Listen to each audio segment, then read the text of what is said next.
here at Dick Hauser Stadium, where Mississippi State fans are asking, do you remember 2018? It's when the Bulldogs beat the Noles right here on their home turf in Tallahassee, Florida, knocked them out of their own regional. But tonight's different because all eyes are on Jamie Arnold, the potential #1 pick in this summer's draft, on the bump with the Noles. The junior lefty is one of the best sliders in the college game that eats up even the most dominant hitters. But Mississippi State is rallying around interim head coach Justin Parker, now 10-2 since the change, and they have dudes in the field and in the lineup like Ace Reese. Winner of this game moves one win away from the Super Regionals. This is the regional round. 16 in all will move on to the Supers, and then the 8 winners there on the way to the College World Series in Omaha. With Davin Travis, I'm Lowell Glendo. We are fired up to bring you this outstanding matchup from Tallahassee, Florida. The only thing missing, as you know, from the Florida State baseball resume, that national championship. They know, though, they've got a dude on the mound in Jamie Arnold that can get them a step closer. He's drawing that Chris Sell comparison. He's got that low slot from the left side. The dude is nasty. What do you like the most? It's just explosive stuff. Reminds me a lot of Randy Johnson from that low arm slot. A lot of ride up in the zone with this fastball. You'll see 98 tonight when he's on. Sink, run, win down. Slider, one of the best sliders in college baseball we've ever seen. Change up to right-handed hitters. And how about a cutter? Got a little bit bored, wanting to add a pitch to get underneath the hands of right-handed hitters, and he's found it. He is a complete starter, one of the most exciting left-handed pitchers we've seen in college in a long time. Mississippi State, though, is trying to remove that name and just say it's another southpaw, and this is in our DNA. We crush left-handed pitching, and the numbers back that up for Mississippi State. Yes, they sure do. And last night they beat a great starter for Northeastern, left-hander, one of the best in the entire country. You see that home run number, tied for second in Division I baseball. These guys like to catch the ball out front against left-handed pitching. Well, you're going to have to tonight. We got a good matchup. Not a lot of teams that would not be intimidated facing the future #1 pick.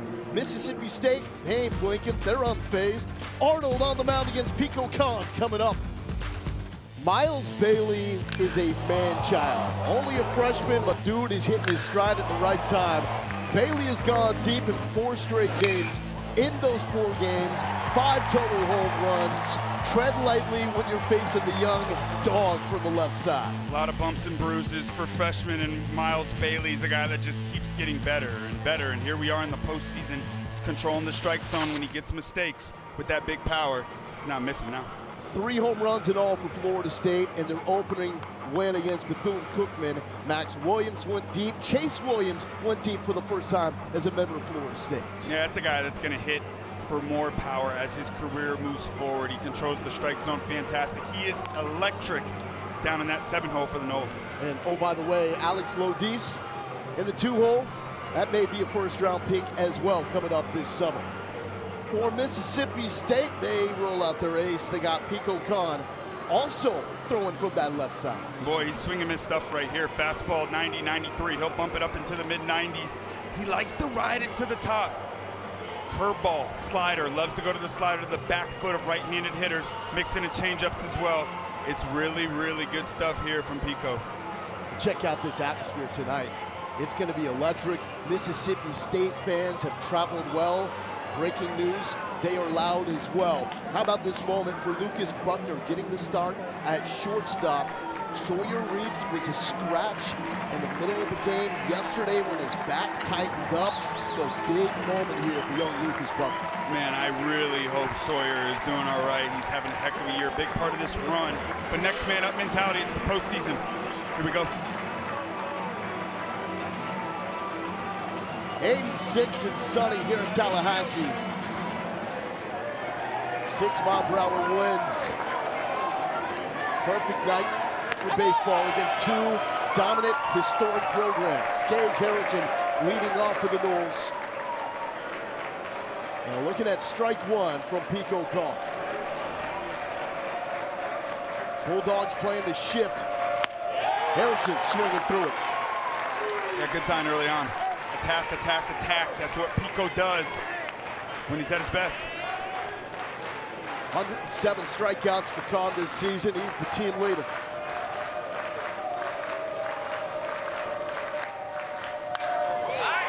That's through for a single. Harrison stopping at first. Leadoff knock.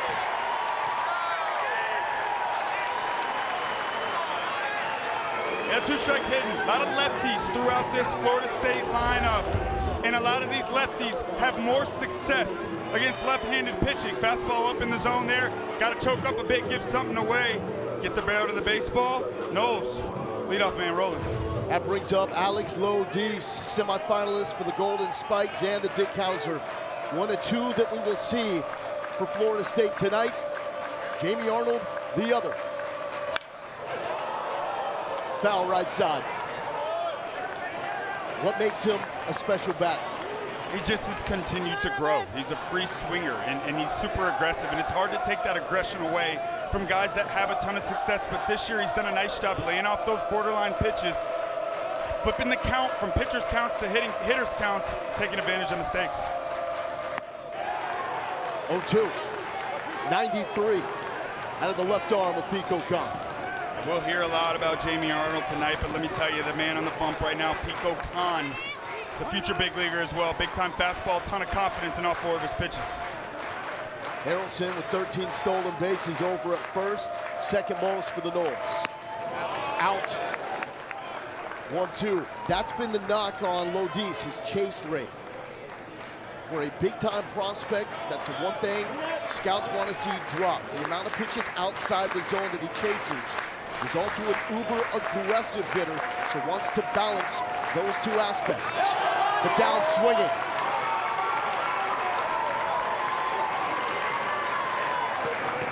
A 2-strike count here. That's the Pico we're used to seeing out of the SEC. Want to know when he's on? Right-handed hitters at the plate, 2 strikes, works that slider to the back foot, swing and a miss. First strike out of the day. Got another draft prospect stepping in, and Max Williams, top 100 prospect, transfer from Alabama. And the toss gets away from Hunter Hines at first base. It was a bad pick and tip. Harrelson initially was thinking about taking third base as well.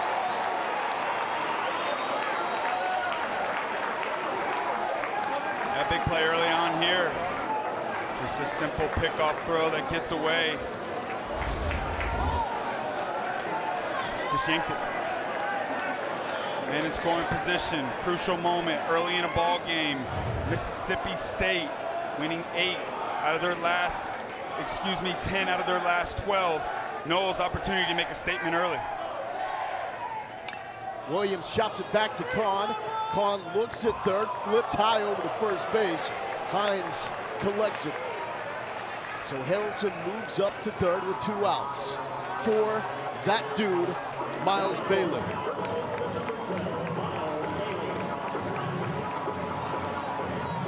If you're into the metrics, when it comes to exit velocity, this dude can let it rip.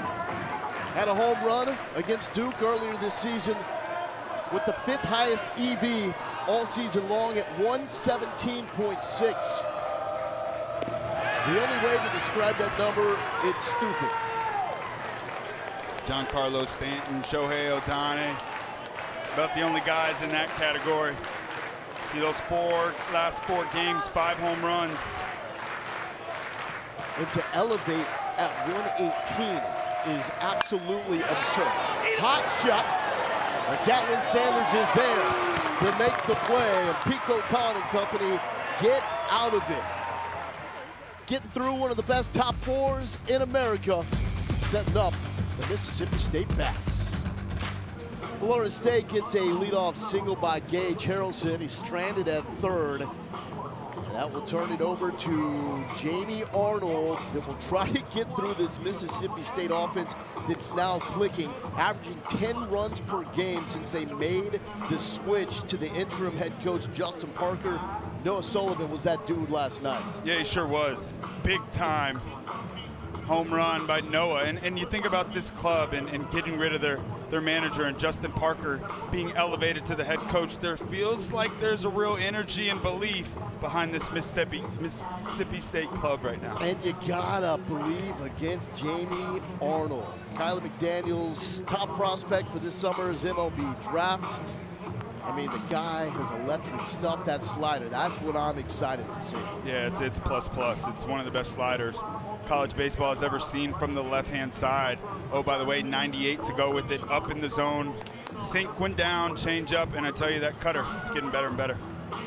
That fastball up in the zone, getting that call is going to be vital for Jamie Arnold, and that's something that Link Jarrett, his head coach, has pointed out has been more difficult to get. Now with all the tracking that we have with TrackMan in the actual strike zone, it's a very deceiving pitch because it's rising from that low arm slot, and he doesn't always get that high pitch called on the fastball. Yeah, for sure, and it's where Arnold lives when he's at his best. He's getting that strike at the top of the zone. The big leagues, the strike zone started to stretch up. College baseball not keeping up with that. Important to keep an eye on that tonight. We got a baseball name leading off in Garrett Fry. First pitch swinging. Max Williams will track back, and routine for him in center field. What do you think about that? Coming out, first pitch you see, let it go. Early on in the baseball game, first few hitters will tell you what the approach looks like, and I love it. If I'm Mississippi State, I am ready to hit from pitch one. The slider, it's wipeout, ton of swing and miss. Take advantage of those early fastballs. I like that approach for State. Speaking of taking advantage, Bryce Chance is doing that. 4 for 5, a career high, 4 hits last night. You have the injury at shortstop, Sawyer Reeves, so Chance moves up from the 6th spot to the 2 spot tonight. Yeah, I love this move right here. Bryce Chance, great night last night. 5 barrels, 4 knocks. Elevated to the 2-hole, riding the hot hand. And this dude plays a mean center field as well. Yeah, it's a fun player. Fun player to watch get it. Bulldogs have to have a ton of confidence right now, not just the way they're playing since the head coaching change, but last night they jumped on Northeastern and took down the Huskies 11-2. And why is that so significant? They became the first team to beat Northeastern in a 28-game stretch. That's right, the Huskies had the nation's longest active winning streak at 27 straight games. And it was a lefty on the mound. And a really good one. 11-0. They got to him. 11-0 ERA. And the best in the entire country. They tagged him for 7. 1.82 ERA by Will Jones, climbing north when he saw the Bulldogs. Full count here for Jamie Arnold. The out pitch, the slider, how do you feel about it on the 3-2 count? Yeah, I like him to attack. Heater. Got him.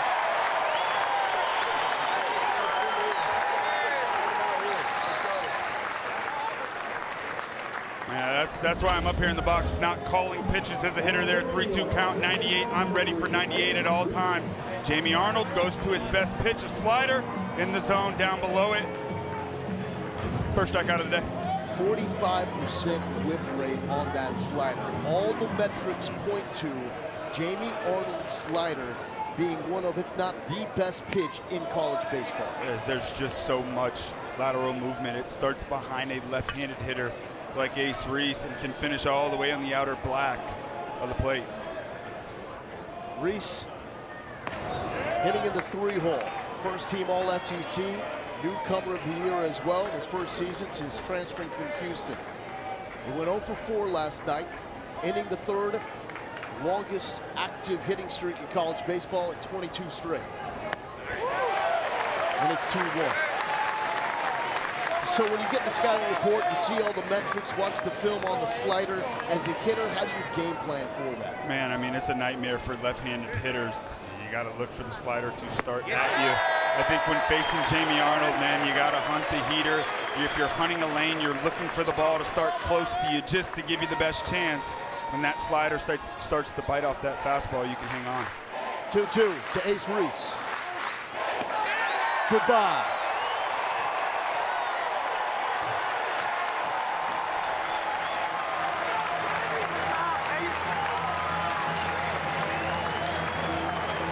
ACC, great.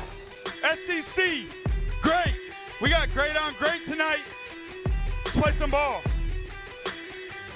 One of the best environments to catch a college baseball game right here inside Dick Howser Stadium. Florida State averaging 5,547 fans per game inside Dick Hauser.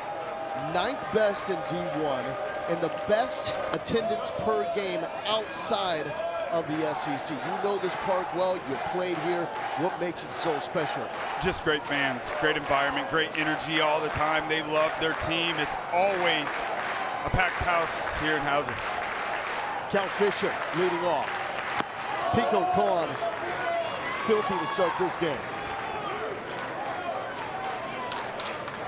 That fastball's alive. Big thing to keep an eye on as well. That shadow, had nightmares hitting against that shadow. Soon as Pico lets that ball go, gets about halfway, turns dark on you.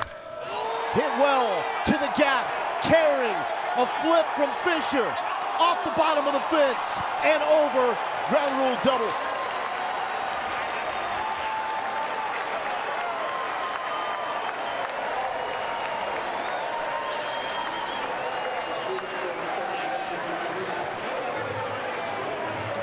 That Cal Fisher can hit, man. He's a gamer. A lot of big hits throughout this season. Fastball right over the heart of the plate, driving it out to deep center field, and it did bounce just before the wall. A lot of room out there in center field. This park plays pretty fair everywhere except right field. You got to hit a long way to get it out of there. RBI opportunity now for Drew Farrow. And this is a laser to center. Chance going back. Gone! Knowles striking first.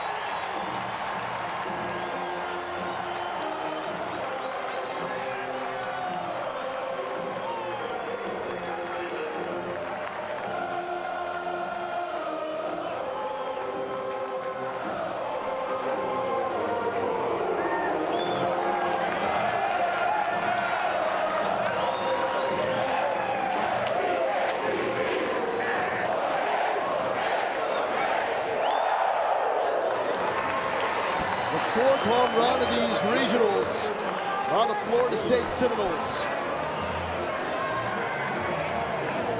It's a power game, power pitching.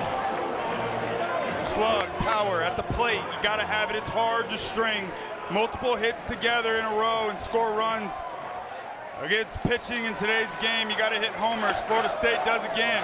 2-0 lead early. In a conversation with Link Jarrett, Knowles head coach, yesterday, we asked him early, what do you like so far? And he said, the home runs. You were absolutely right. Slug is part of the DNA of this Florida State team. Yes, it is. Been all year long. Chase Williams came up with his first career home run for the Knowles yesterday. That went against Bethune-Cookman. He's one of the more exciting players to watch on this Florida State team, and there's a ton of them. This guy's a budding star. Not just fast, but maybe one of the hardest runners you will see in college baseball. Here, it was an opportunity to earn a jog for this man, Drew Farrow. Little hanging breaking ball out over the plate, right center field. Big boy territory for a right-hander at the plate. A big cut by Chase Williams and goes down swinging, but did not get cheated on that swing. I love that right there out of Pico. He's an ace. You give up a home run, so what? Get right back in the zone. Gets to that fastball up above where he gets a lot of swing and miss. Good answer.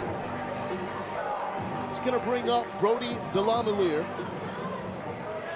Freshman in the DH role, did not play yesterday in the opener for Florida State, the #9 national seed. Caught. First pitch to right, off the fence, in play. DeLamiere hitting the brakes, sneaking about 2. 107 exit velocity. That ball nearly ripped that chain link in half.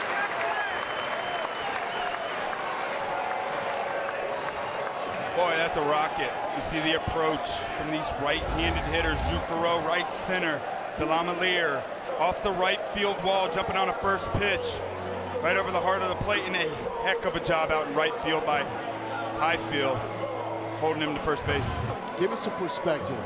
107 exit velocity, oppo.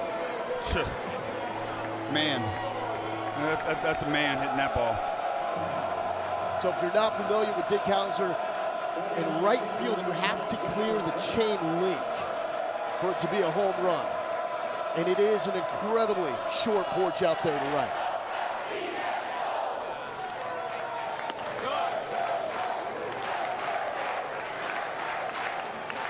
Florida has come out free swinging. It's an aggressive group. If you wanted to find a knock on this club, there's a lot of free swingers and a lot of chase and a lot of swing and miss. Tonight's been good. They've now swung at 15 of the first 21 pitches from Kahn. Yeah, that just speaks to Pico, and that's a lot of respect right there. You do not want to get deep in counts with either of these left-handed pitchers, and when you see 19 strikes or 22 total pitches, you got to be ready to hit. Jackson West, another transfer from Alabama, second season with Florida State. Checked it, did not go.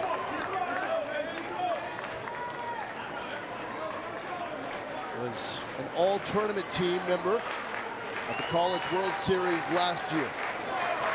As Link Jarrett brought the Noles there for the first time, with him as the head coach. 24 appearances all time. Mike Martin, the legendary, the late great, taking Florida State to the majority of those trips. And the best to do it. Coach, I know you love. Very much. Upstairs to Jackson West. What does Kahn need to do here on this pitch to get things going his way? Well, the slider looks like it's the pitch against these lefties early on. Extremely tough pitch to get to. 3-2 count, 1 out. Forcing contact with the top of the order on deck. Runner is off to the left side. Reese with the throw across the diamond. Is able to move up to Lamalier. That's a routine double play ground ball. If Link Jarrett does not put the runner in motion over at first base, that's good baseball right there. Jackson West, left-handed hitter, but much better against lefties, betting that he's going to put the ball in play. Back to the top of the lineup, Gage Harrelson led off this game with a single to left.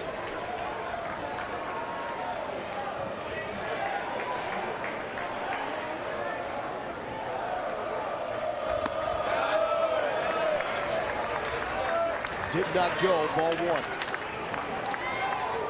Last at bat, Gage, 2 strikes. Drove the ball to basically straightaway shortstop. Still a bit in that shift. Down low, Joe Powell. Did a solid job behind the dish for Mississippi State. Had a home run last night for the Dogs. And looking at that huge gap on the left side, with Buckner playing very close behind the second base bag.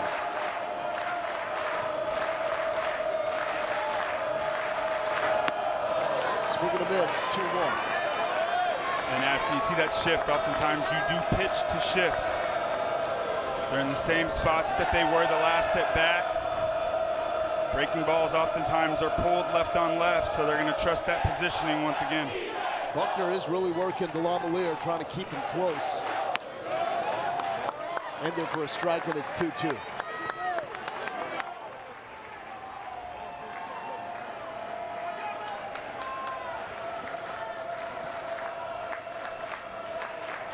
Pitch 31 on the way from Pico Kahn.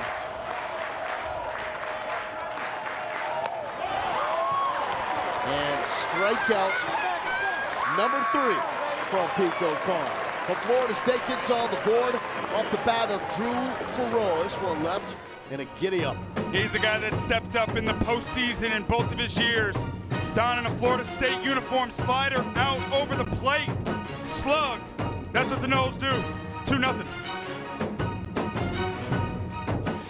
Electric crowd here in Tallahassee, Florida, and it's not just Seminole fans. Mississippi State, they always travel well. The Diamond Dogs well represented. That guy's a cool customer, but not as cool as this guy right here. Projected #1 overall pick, Jamie Arnold. 12-pitch first inning. Wrapped it up with back-to-back strikeouts. Arnold a 1.72 ERA at home this year. He is tough to beat here. 7 earned runs at home all season long, 4 were in his last start at home against North Carolina. Sullivan to left, scoreboard shot. These dogs have all the bite you want.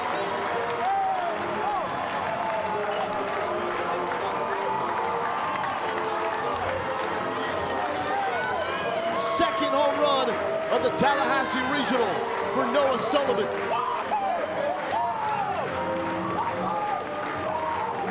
And yes, it is because of the stash. Yeah, baby. How about it, no? Little answer for these dogs. That's what you got to do against Jamie Arnold. You have to catch the ball out front, especially with that angle. You got to be thinking about pulling balls. Great swing right there, 2-1 ball game. Noah Sullivan, first season at Mississippi State, did that 17 times last season for USC Upstate. The step up in competition has not fazed Noah Sullivan. No, sir. He's a player, man. And home run number 100 this season for the Bulldogs, extending a single season program record. They were tied with the 98 team coming into this Tallahassee Regional. And had 2 home runs last night. That one, though, just the second here in Tallahassee this season, given up by Arnold. Joe Powell had one of the home runs last night, hitting in the 5 spot here. These are the moments you got to take advantage of as a Mississippi State offense. Hitter count.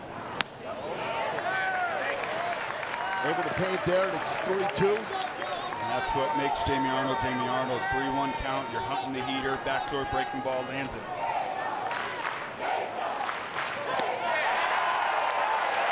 Waving through. Well, let's go back and check out the damage done by Noah Sullivan. Yeah, everything's been in. You got to catch him out front. No, it does. It's on the white line. It's on the white line in off the plate. You want to know what a good hitter looks like? They can keep that ball fair. How about off the scoreboard? Yeah, Noah. So how do you mechanically keep that thing fair? Yeah, I mean, you got to be just darn good. And you got to work your tail off when no one's watching you off a tee in your flips. You got a serious focus about keeping that ball up the middle, back the other way. And look, pulling the baseball comes from my thoughts of working to the big part of the field. The only reason it's pulled is because I catch it out front. Here's a guy that's hit more home runs than any player that's worn a Bulldogs uniform. More than Will Clark, more than Rafael Palmeiro. Hunter Hines, the pride of Madison, Mississippi. It was a rough go for him last night, 0 for 4. And it was just like you see this at bat. Breaking ball, breaking ball, breaking ball, breaking ball. His first 3 at bats did not see a heater. That spot. I mean, come on now. So tough, man. It's like as a lefty, you got 2 choices here. You can look for the breaking ball, and you're looking for it to start at you or behind you, or you sell out to the heater and you look out over the plate. Just trying to stay alive, and he does. And Hunter Hines with his first knock in this Tallahassee Regional. 67 exit velo. You're not going to put that on a leaderboard, but it don't matter the box score. No way, no way. That's 2-strike hitting right there. You're defensive a bit. You're just trying to put the bat to the baseball. And, you know, Hunter Hines, you talk about the power. He's been able to hit the ball out of the yard consistently throughout his career. But it's a simple swing. It's not a swing that's violent and looking like he's out of control. He's always under control. That's a great piece of hitting. Here's Ross Highfill, had a solid start against Northeastern last night, 2 for 5. A double as well. Another one of those standouts from Madison, Mississippi. Part of that 6A championship team in 2021 at Madison Central High School. Same year that the Bulldogs won the Natty. Love it. And at Mississippi State, expectations don't change. No, sir. Banner or bust. You got that right. First 2 changeups we've seen tonight from Jamie Arnold, back-to-back right there.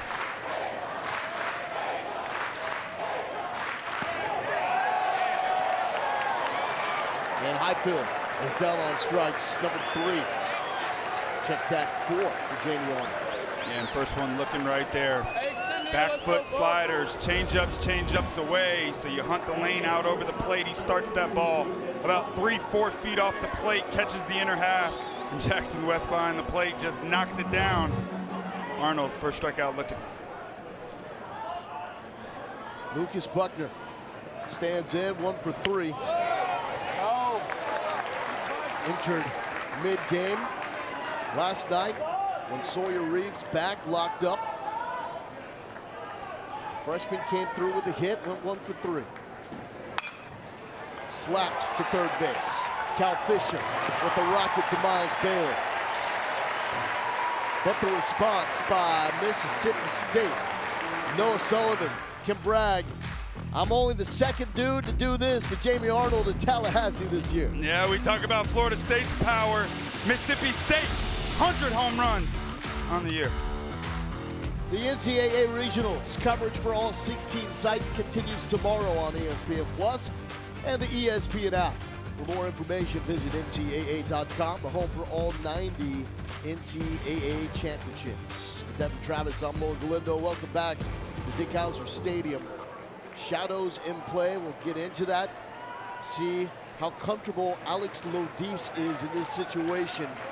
At average, still just north of 400. Trying to become the first Florida State Seminole to hit 400 since Tyler Holt in 2009. The year before that is when Buster Posey hit 463. Man, you know, Buster Posey wore number 8, and I came here in 2010, was my first year. And when you sign with Florida State, you send in a paper and you circle 3 numbers. I circled 10, 8, and 6. Give me either one of them. And I had no idea that Buster Posey wore number 8 and that no one ever wore it. And let me tell you, I got worn out. Did you really? By the older guys, by the fans in the fall. I remember the message board that my parents were all over. Everyone said, who thinks you can wear number 8 after Buster Posey? Who is this guy? Like that got out though? Oh yeah, oh yeah. What a mistake. Lodis, this man delivers ACC Player of the Year, Defensive Player of the Year. Check swing. Yeah, they just have him in between. Fastball, slider, slowing him down, speeding him up. D1 Baseball says that Alex Lodis is the #1 shortstop in college baseball. Tough to argue with the numbers and what he does defensively. Lifted, right side, Highfield, battling the sun, comes back to the field and makes a catch. So you played here. You know about the nooks, the crannies, and what makes Mike Martin Field special. This shadow. How does it affect the game, and how did you prepare for it? If there's one complaint that I had about playing here, it was that shadow. And you know, where it's at right now is about the end of the toughness. But when you release the ball and it's light, and then the second you let it go, once it turns dark, you just lose spin. The fastball up in the zone, you'll swing at a ball over your head. It's a big advantage for Florida State, though. We play a ton of our scrimmages during this time on purpose, and I remember Mike Martin always yelling to us, this is why we're doing it. It's going to matter in the postseason. And sure enough, here it is. There's Max Williams facing Pico Kong. Does it get easier to pick up if you see it more? Yeah, I mean, definitely. It got easier throughout my career. Now, look, the guy on the mound, Pico Khan, it could be perfect weather, and you see the ball great. It's never fun, but it's definitely an advantage to Florida State, and it's something that they practice all throughout the fall. Not an advantage here. Williams went. Carter with the strikeout, number 4 for him. He's trying to keep up with Jamie Arnold. And that's the pitch right there, the fastball up. It's just incredibly tough to be able to pick up. You see it up, maybe you're guessing it's a breaking ball, so you think go. The second you go, the ball gets all the way on top of you, and you realize it's too late. That it's great execution by Pico. Do you alter where you try to pick up the ball with this shadow and where it is? You just got to grind. I mean, you really do. You just grind to see the baseball, and there's only 5 minutes or so of this left. You just got to grind it out. Push the ball down in the zone. Look for heaters. It's like Noah Sullivan did. Miles Bailey is like a left tackle, an ultra athletic left tackle playing baseball. This dude is enormous. There he is. Powerful young man. 6'4", 257, draft eligible sophomore from right here in Tallahassee, Florida. Went to Lincoln High School. His dad, Kevin, played baseball at FAMU. Was a perfect game All-American as a senior in high school. So draft eligible as a sophomore next year.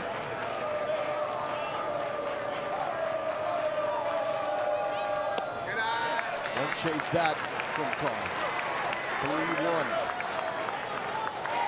Link Jarrett has done an absolutely masterful job rebuilding this Florida State program with homegrown guys. Yes, he has. First year in the program, first year Florida State missed the NCAA Regional in quite some time. He's put a nice thing together, hammering the transfer portal, keeping these guys in Florida, especially the Tallahassee ones, here at home. He's a great coach, attention to detail is real. He's built something nice here.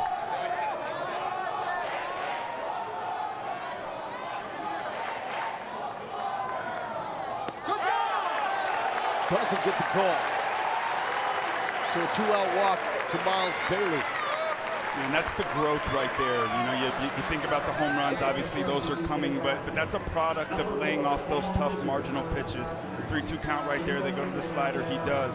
It's the growth you want to see. Yeah, coming into the regional, 69 strikeouts, 25 walks, so that's a big discrepancy between the two. Showing growth and maturation, as you would expect from a young power hitter, getting more and more reps against elite arms, like you see it in the ACC, and tonight here against the SEC. Chopped under the glove of Reese. 2 Knowles are on.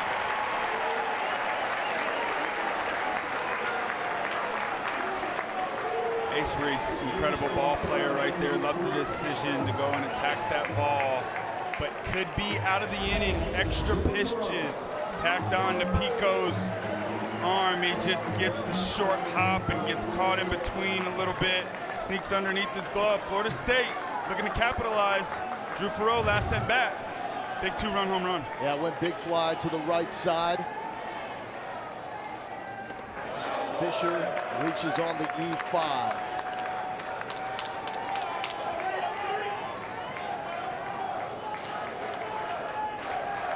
His dad, Adam, played for the Knowles in the mid-90s and was a baller. 331 career average. Oh, running in, 2-0. Drew Farreau hit a little breaking ball out over the plate to right center. So next at bat, what's he see? 2 hard fastballs in. Farreau, big physical second baseman at 6'3", 207. Another Tallahassee product. Wanted another one, and it's 2-1. 94 for Pico Khan. This is now 49 pitches in.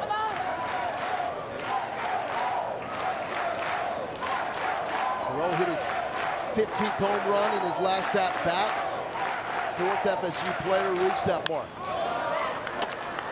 That's tied for the most by any D1 team. 4 dudes with 15 home runs. Right through the heart of this lineup too. It's a gauntlet. 2-2 count. And Pico Khan trying to get out of this. Keep the deficit at 1. And he does. Khan with his 5th strikeout ends the inning, leaving 2 on. Bulldogs will try to close the gap even more when they return. Welcome back to Tallahassee, Florida. We're in the regional round with all roads leading to Omaha, Nebraska. The 8 teams that survive will end up playing for the College World Series. Showing bunt to lead off is Gatlin Sanders. Out of reach. He's down 0-1, junior from Madison. Had a big night last night, 2 for 4. 3 RBIs. So the SEC has dominated with 5 straight national titles.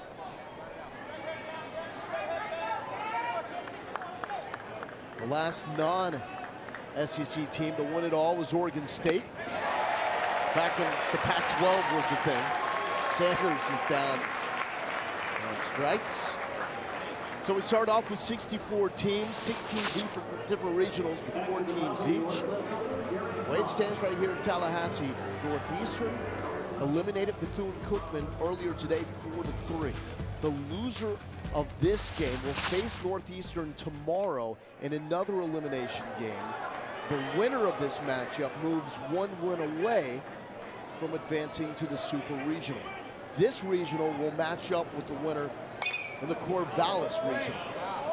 Oregon State is a higher national seed than Florida State, so if Oregon State, the team that opened up the regional with the loss to St. Mary's, can find a way to win that, and Florida State wins this regional, the Noles would have to travel to Corvallis, and that also applies for any other team, whether it's Mississippi State or Northeastern winning this regional. They would have to travel to Corvallis to take on Oregon State. Man, oh man, could you imagine though? Mississippi State wins this regional. TCU or Oregon State do not win the Corvallis Regional. And TCU's done. TCU got eliminated by Oregon State earlier. There you have it, man. You got a potential super regional host in Starkville. But for the fans in Starkville, why not believe in this team? What they did to Northeastern, the way they are playing with that transition from Chris Mamonis to Justin Parker, why not believe in this team? They got the bats. The pitching staff is starting to pick it up. I mean, what Ben Davis did last night, that was electric stuff. Yeah, it is electric stuff. Fastball into the mid-90s, and you think about 21 when they won the whole thing. And no one was penciling them to make any kind of run. But they got hot at the right time, and they put it all together. I'm seeing similar characteristics of this team. Full countdown from Jamie Arnold to Garrett Fry. Kyler McDaniels, top-ranked prospect for the upcoming Major League Baseball draft, has another strikeout. Strikeout number 6. Adds 10 batters, 6 strikeouts, all 6 on one of the best breaking balls we've seen in college baseball. That one a little more down action, changes the shape, tries to land it over the plate. Swing and a miss. Jamie's got it going tonight. That slider came into this game with 55 strikeouts off the slider. 8th most in Division I. And last year, the strikeout pitch was the fastball. And this year, things just kind of flipped. And guys were ready to attack that fastball early in the count. I also think it's a big reason he added that cutter, just to avoid hitters being able to lean out over the plate, something that's a little bit tighter and harder that can work in on righties. And when we have a chance to talk to Link Jarrett, we'll bring this up. But Arnold's ability to block out everything external, hearing about potential top pick of the draft, scouts everywhere he pitches, and just focus on what he does between the lines here, it's been on camera. Yeah, it's hard to do. And anytime the media rolls in, everybody always wants to talk to Jamie Arnold. He's done a nice job narrowing his focus here and being a Florida State Seminole, being where his feet are. Fabulous job there by Jackson West to help with that strike call. And it's 2-2 to Bryce Chance. Chance for strikeout victim number 1. And he's down for the 2nd time. 7 for Jamie Arnold. Even he can't believe it.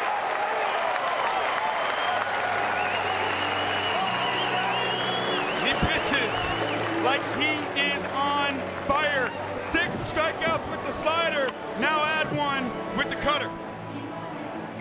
We all know this is the best time of the year. Nerves start to kick in again. Butterflies start to, rumble in your stomach. But it's a good feeling, man. It's a good feeling. Enjoy now, man. Enjoy now. It's fun. Make it fun. Good luck to you, boys. That's crazy. That's Cam Smith, rookie star for the Houston Astros, your boy, that was playing on this very field in the past, but like last year in the past. We're talking 284 days after his final college game to the major leagues in the opening day roster, 3rd quickest position player to make that leap. Unreal. Yeah, pretty unbelievable, man. And you think just somewhere around 30 minor league baseball games, and you got to give Link Jarrett and the rest of his staff a ton of credit. You think about the ACC, we talk about how strong it's been, how much it's growing. To be able to make that jump in under a year, hard to believe it can happen. Now there are some star players that have proven they're capable of making that jump quickly. Paul Skins, you see Cam Smith, Jamie Arnold's looking like one of those dudes who can do it. And honestly, organizations like the Royals need to figure things out. Free cats, get them to the big leagues. Amen. What are we waiting on? What are we waiting on? But that would not have been the conversation for Cam Smith as a freshman, right? No doubt. And you know, you think about Miles Bailey and the growth. Cam Smith struck out 66 times his freshman year.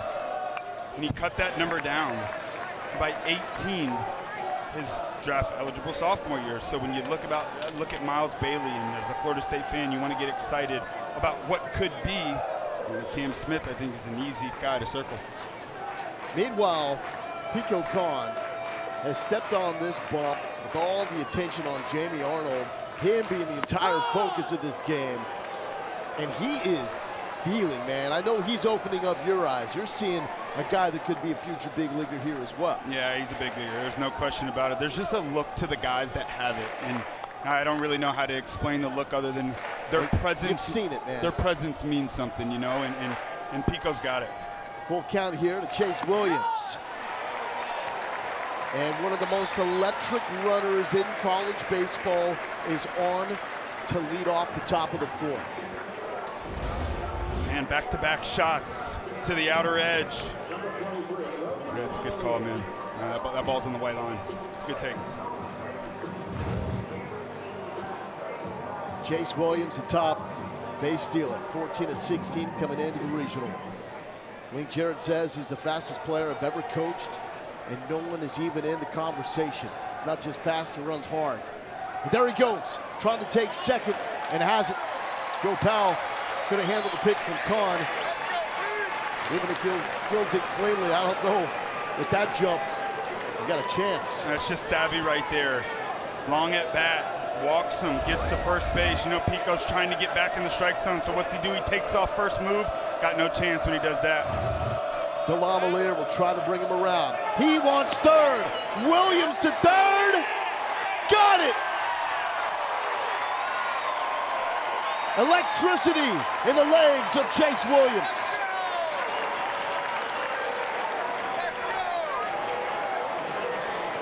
I mean, you can't teach speed, you can't teach instincts. If you're stealing third base, you got to have some momentum going. Chase, it's back-to-back. And just like that, a walk turns into a triple for the Noles. And this place is alive.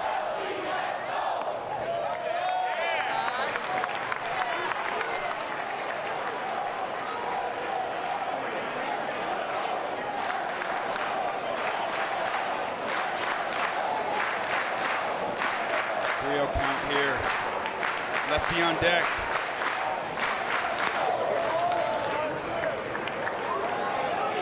Fastball down the chute.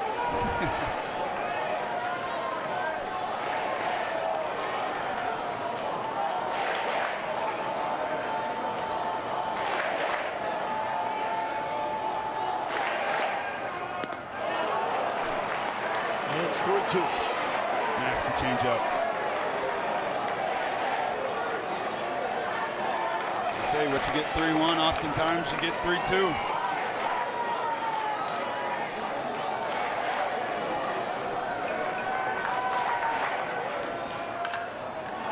To the right side and out of play. First time up. Delamolier took a rocket shot, 100 plus off the right field fence.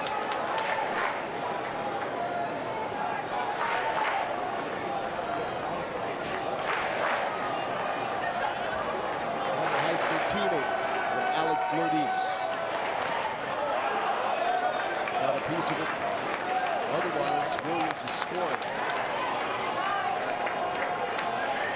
Infield all playing back here.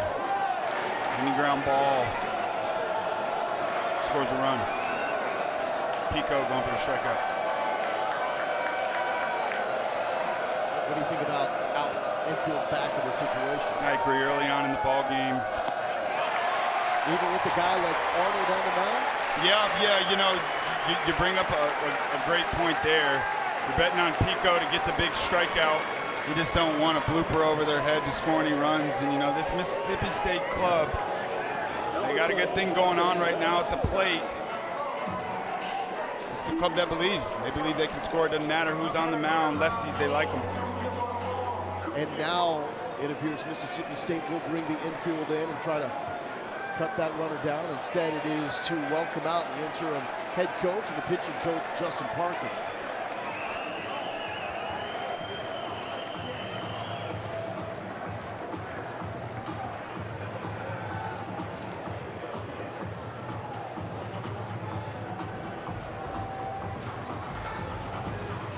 Well, ESPN is the home for the NCAA College Baseball Regionals. For around-the-clock multi-game coverage, scan the QR code below. ESPN Plus subscribers can access expanded coverage with Squeeze Play. I mean, this time of year, it's the best watch. You get every game. Those guys are incredible.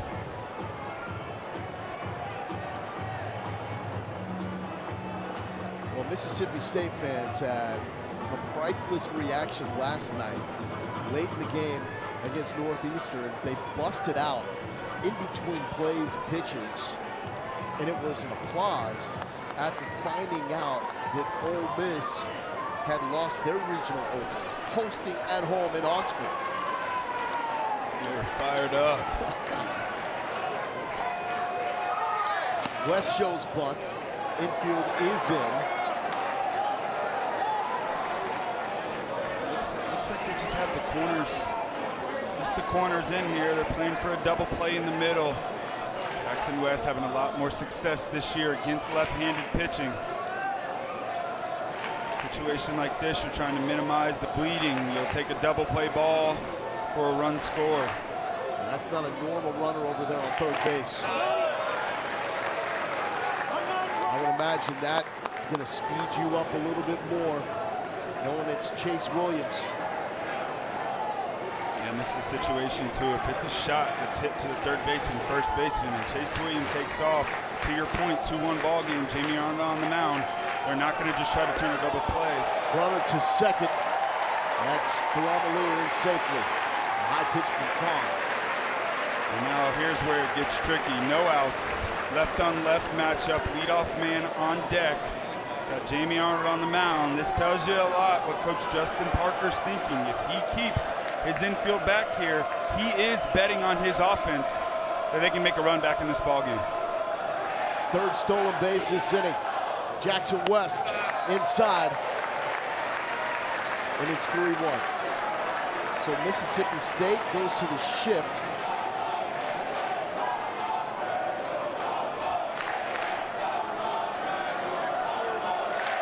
Against Jackson West.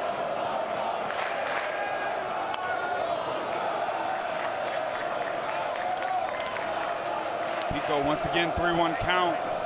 Goes soft. Last at bat to Delamalier. He went soft and then heater. Left on left here. You're going for that big strikeout, but you do have the leadoff man on deck. Huge. Gassed him. Pico gone. Another puncher. Yeah, Pico. Believe it. Left on left. We got our ace on the mound. Fastball up in the zone. No chance. It's a big strikeout. He's got 6 of them now. Top of the lineup, Gage Harrelson. Strikeout and a leadoff single. Hunter Hines will come up and crash, expecting bunt.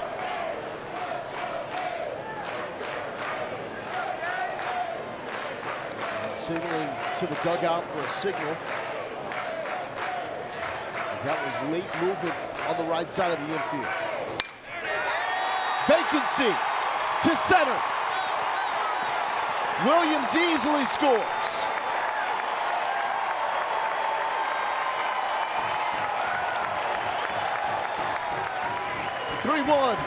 Florida State. How about that adjustment from at bat to at bat? Fastball up in the zone. Gage Harrelson, first at bat, drove it into left center field. Second at bat, he struck out on that same fastball, but he stays committed to that fastball. Nice little short swing, not trying to do too much. Hits a rocket shot to left center field, and no problem with that base running right there by Delamalier. You must always start back on a line drive. He does.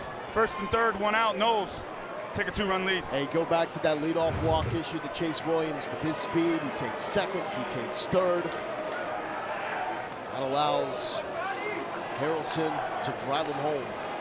And you look up and down this Florida State lineup, and before Chase Williams entered this lineup, there truly wasn't a base-stealing threat that can change the game in a flash. Chase Williams, he gave the team the spark that they needed in the middle of the season when it comes to speed. That's the thing about this Florida State team. Even though they're built around the slug, big bats, big power arms, they can play this style when they need to. We saw their mid-game against Bethune-Cookman have one inning where it really was a combination of small ball being great on the bases. So we got a first and third play. We'll see if the runner breaks from home, and a heads-up play just to get back and save yourself by Gage Harrelson. But also well played by Mississippi State just to leave it there. Yeah, that's a tough one right there. I mean, no doubt if you're going to err on any side, you make sure that your guy at third base does not score a run. Remember Buckner, a freshman in the ball game for Sawyer Reeves. Try it again. Powell can't handle it. Stolen base number 4 this inning.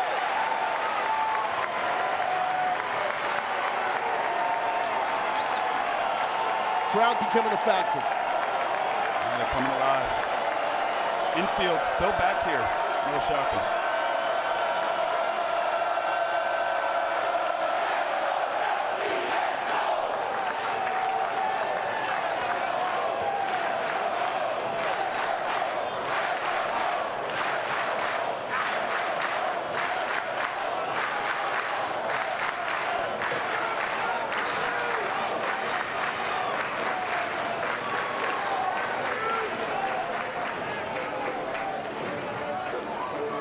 Well-timed visit for many reasons. Probably the most significant at this point. Try to take the Florida State home crowd out of it a little bit. But here's the dude that can get them back in with one swing of the bat. Alex Lodis, the best shortstop playing college baseball. And they're going to put him on.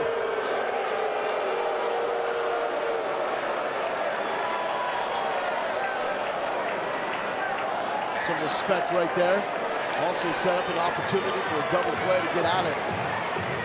Yeah, Max Williams, better against left-handed pitching, but in a 2-0 count right there, you got the ACC Player of the Year, no hits in this regional, but you know it's a matter of time. You play the odds. Has not looked comfortable today. Juiced for Max Williams. Strike one, and it's foul.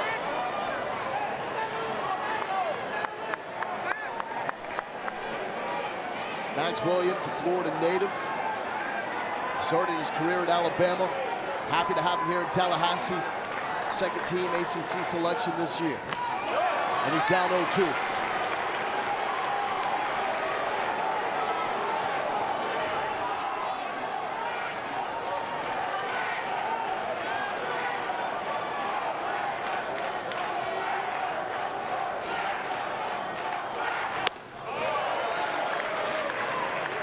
A bit of a waste pitch right there, change the eye level. Sets up that breaking ball down again. And Miles Bailey on deck, another lefty. There's one out here with the bases loaded. Strikeout number 7 for Pico Khan.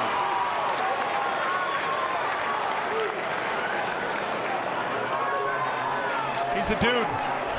Pico is a dude. How about the chest smash? You throw a fastball up in an 0-2 count, it sets up the breaking ball down. But you want to know what? When I got my guy on the mound and I know he can locate, I have no fear of him missing over the plate. 1-2 fastball, right back to it. Pico wins. One more to go. Big dog freshman Miles Bailey with an opportunity. Took something off, got it over. First pitch strike. breaking balls to Miles Bailey in his first at bat. Looked like he settled in against it, but Pico's just doing a great job mixing pitches throughout this game. Bailey with a home run and 5 straight for the Seminoles. To left field. Fry tracking. Kiss it goodbye. 6 straight for the big dog. Let him eat.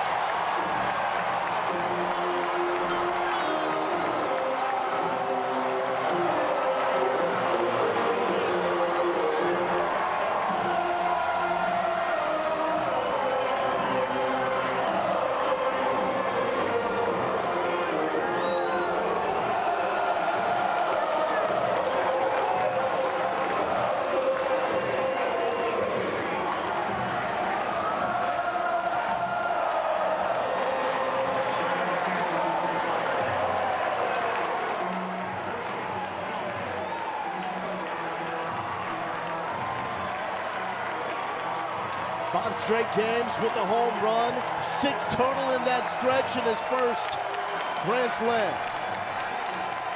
He's a freshman? Hard to believe. Scary.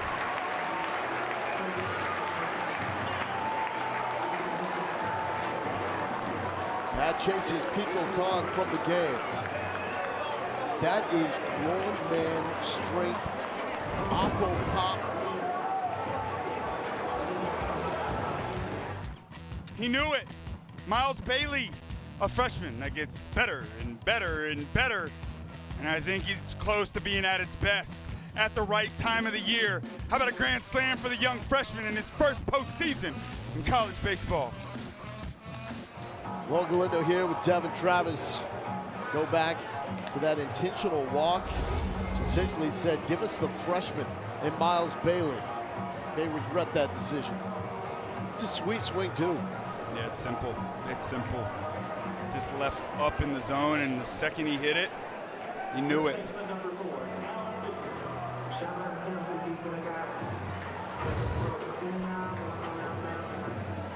New pitcher now for Mississippi State. Justin Parker going to Charlie Foster here. Big time arm, 91, 95. Another one of these young freshmen. Flamethrowers, majority fastballs, curveball. Very, very rare. Change up. And there is the curtain call by Miles Bailey. At least one more year of those. Be a draft eligible sophomore next season.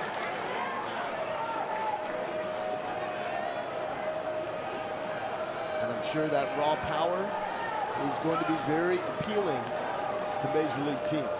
And a lot of scouts here today. You see the guys on the bump. Miles Bailey moving up them boards for next year. But this inning really has featured everything for Luke Jared's team. Saw the speed with 4 stolen bases. Started after that leadoff walk to Chase Williams. And then the ability to beat you deep with that grand slam. By the way, the first grand slam of the tournament this season. Mr. Miles Bailey.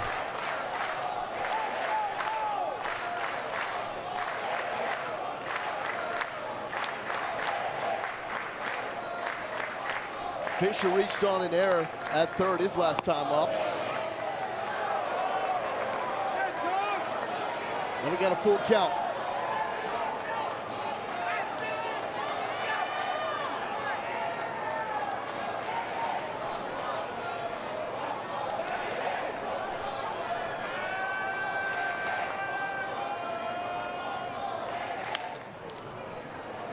Flared to right, out of play. And a souvenir. We've not seen the breaking ball yet from Foster. Just 9 innings on the year, 13 strikeouts. From that arm slot, big 12-6 curveball, ton of break. Good looking young arm.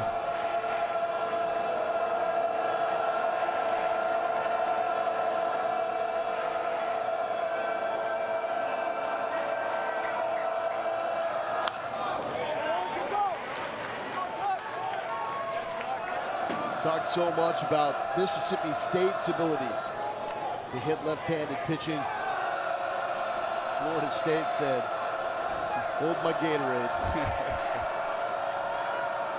Florida State, they drink Powerade.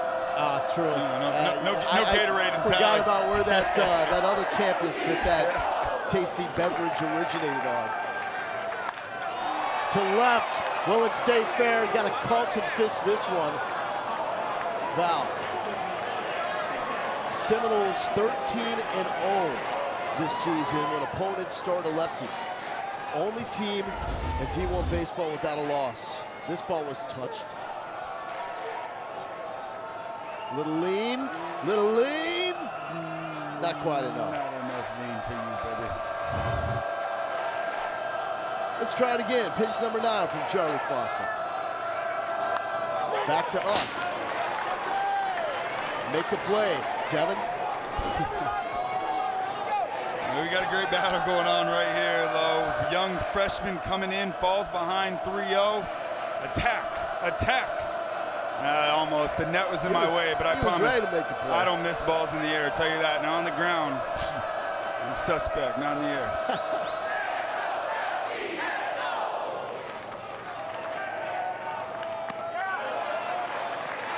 Did not go.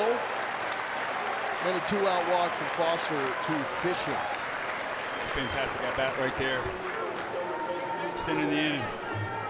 So this will mean that every Florida State player in the lineup will bat this inning. As Drew Farrow steps up. Struck out his last time up. First time up, hit the 2-run home run to right center. Thinking that way again. Well, let's go back to the second inning. Drew Farrow getting things started for these Noles. Pico was looking sharp, but jumping on a spinning breaking ball out over the plate, driving it out to right center field, making it a 2-0 game early for the Noles. 5 home runs now for Florida State in this regional. Chopped to Ace Reese on the run, tough play, makes it in time. But damage is done. Started with the leadoff walk to Chase Williams. Havoc ensued on the bases. Florida State swipes 4 of them. And then that man goes big fly to drive in 4. First career grand slam for Miles Bailey. Welcome back to Tallahassee, Florida. Time to catch up. Justin Parker representing Mississippi State. Coach, it looked like your lefty Pico Khan was just absolutely dealing. What happened in that last inning? Well, I think he fell behind in counts, and they did a great job of adjusting to him. And of course, you know, the power, it's just one swing of the bat can change the game. I thought he battled back in that inning to get in a position to get out of it. And then the guy did a really nice job elevating the ball and spun it good. And just couldn't quite make enough pitches to get out of it. Coach, Jamie Arnold going a lot of sliders tonight. Is there a point where you flip the game plan and start looking for spin? Well, I mean, even if you look for it, I mean, it's still hard to hit. It's a really good pitch, and he commands it, and he changes velos with it. So we just got to get him up in the zone, try to get better pitches to hit, and try to get in better counts. Coach, finally, what do you appreciate most about this team and the way they've rallied around you? You know, just the heart, the toughness, the will. They love playing with each other. So my job is a little bit easier, and we've got great heart and great leadership. Well, you've done a great job, Coach. We appreciate it. Thank you. Thank you, Coach. Tough spot to be in for Justin Parker, second season on the Mississippi State staff. Hired as a pitching coach by Chris Lamonis, and then when they make the coaching change, so on April 28th, Justin Parker is the man that has to take over the program, and in a difficult situation where at that point Mississippi State is not a regional team, but he rights the ship to finish the regular season going into the regional 9-2. Here they are. Big statement win last night against Northeastern, and this is a team with still some bite. They're still in this thing. I know it's a 6-run deficit, but this is not an elimination game. Mississippi State still is one of those teams to look out for here in this region. You better believe it, especially when you got guys like this at the plate, a team that hits a lot of home runs. The game can flip very, very quickly. They played a 30-game SEC slate. They are battle-tested. They've been through a lot over this past month or so. There's no quitting these fellas. Issue with this game is Jamie Arnold with a 6-run lead. Tough. And I love Parker's comment about sitting on spin, and the point being, even if you do, that pitch is so good. Yeah, no doubt. No doubt about that. 2-1 here to Noah Sullivan, the man that hit only the second home run against Arnold in Tallahassee this season. It's 2-2.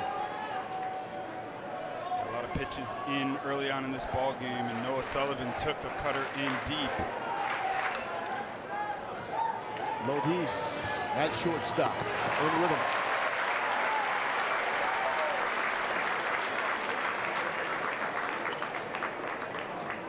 Sunday Night Baseball presented by Capital One coming your way Sunday, 7 Eastern time on ESPN.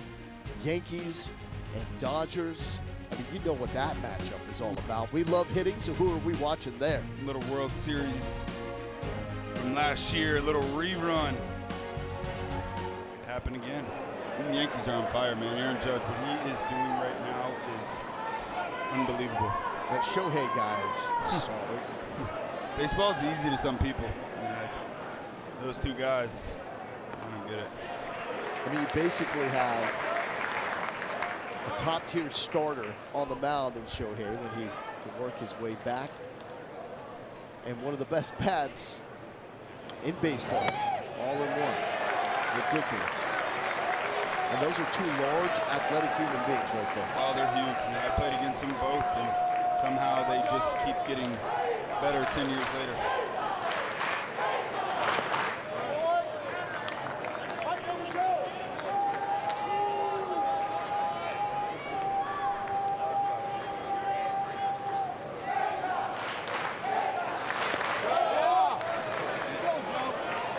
Full count here for Jamie Arnold, projected #1 pick.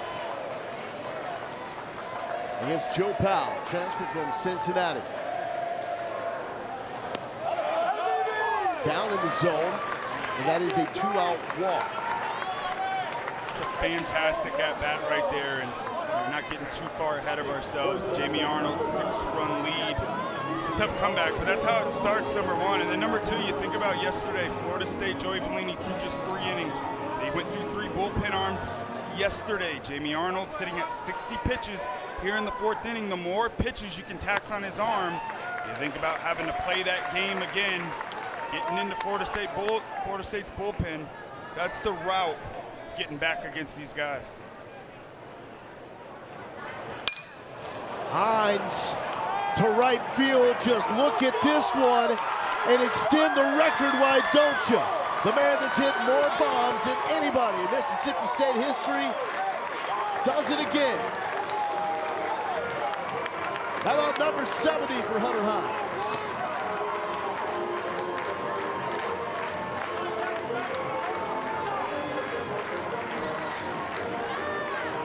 Back in it.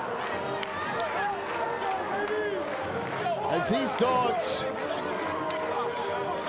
become the 2nd team with multiple home runs against Arnold in his storied career.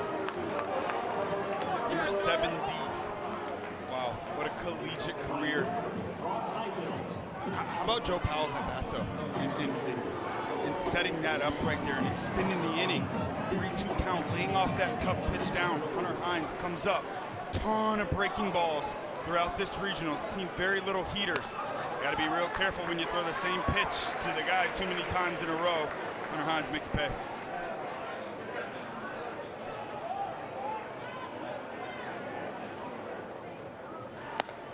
And swing by Ross Highfield. And here's the deal with Florida State. If you can chase Arnold from the game, that's when you really have a chance. Because for as dominant as the Florida State starting rotation has been, the bullpen has been that bad. Now, they looked really good against Bethune-Cookman when Joey Vellini had to leave the game after that 2-hour, 19-minute weather delay. But for the course of this season, that has been the biggest flaw of this Florida State team. No question. And you face Jamie Arnold, it's layered, right? You have the opportunity, you try to jump on him early, you don't. Okay, no problem, but now let's move to the next stage, guys. Let's get in their bullpen. Let's force him to throw extra pitches. Let's foul off pitches with 2 strikes. Nasty pitch. And strikeout number 8 for Arnold. Will Clark. Rafael Palmero. Hunter Hines. Big fly number 70 for Mississippi State's home run king. Jordan Travis, one of the greats for Florida State football in attendance, just got a standing ovation. You haven't received a standing ovation yet. I know, man. Are you a little jealous that little bro is getting one? Why's he get all the love? He's a dude, man. He was a dude. Hey, man, give me some love over there. It's okay. It's okay. I got you, man. Thank you for loving me, bro. Yeah, you're my favorite, Travis. Thank you so much. Thank you. I'm proud of that young man. I told Jordan the same thing. That's all. Chase Williams did go.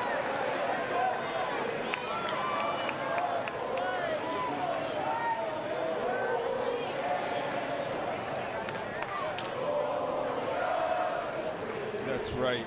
Devin's brother. I'm sick of being Jordan's brother. That's right. It's fun watching him play, man. The kid dreamt of playing football here at Florida State. I remember my days, 18 years old. Jordan was 8, running around these fields, dreaming of having the opportunity to put on a Florida State uniform one day, and he did. So, dream come true. Big hack by Williams, and he goes down swinging.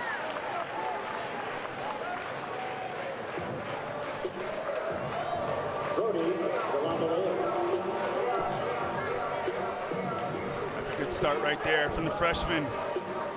This is a big fastball right there. 91 up to 95 from that angle way up top. Florida State hitters, you want to try to get to that, you got to think about being on top of the baseball, swinging a ball 2 balls above it. Here's Brody DeLamielleure.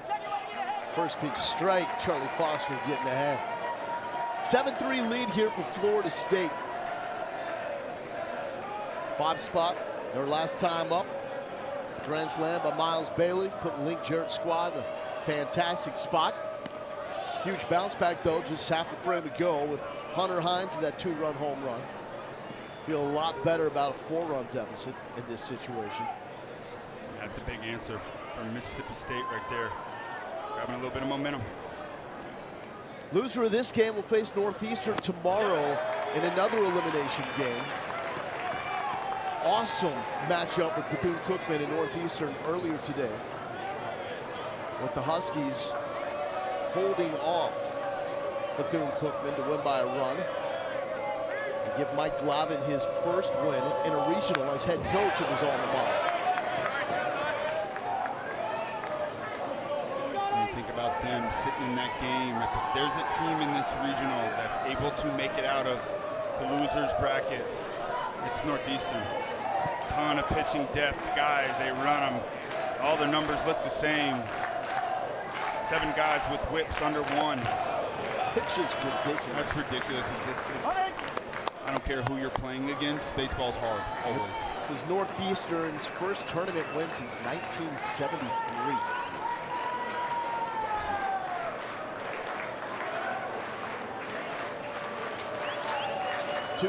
DeLamielleure down swinging. Back-to-back strikeouts for Charlie Foster.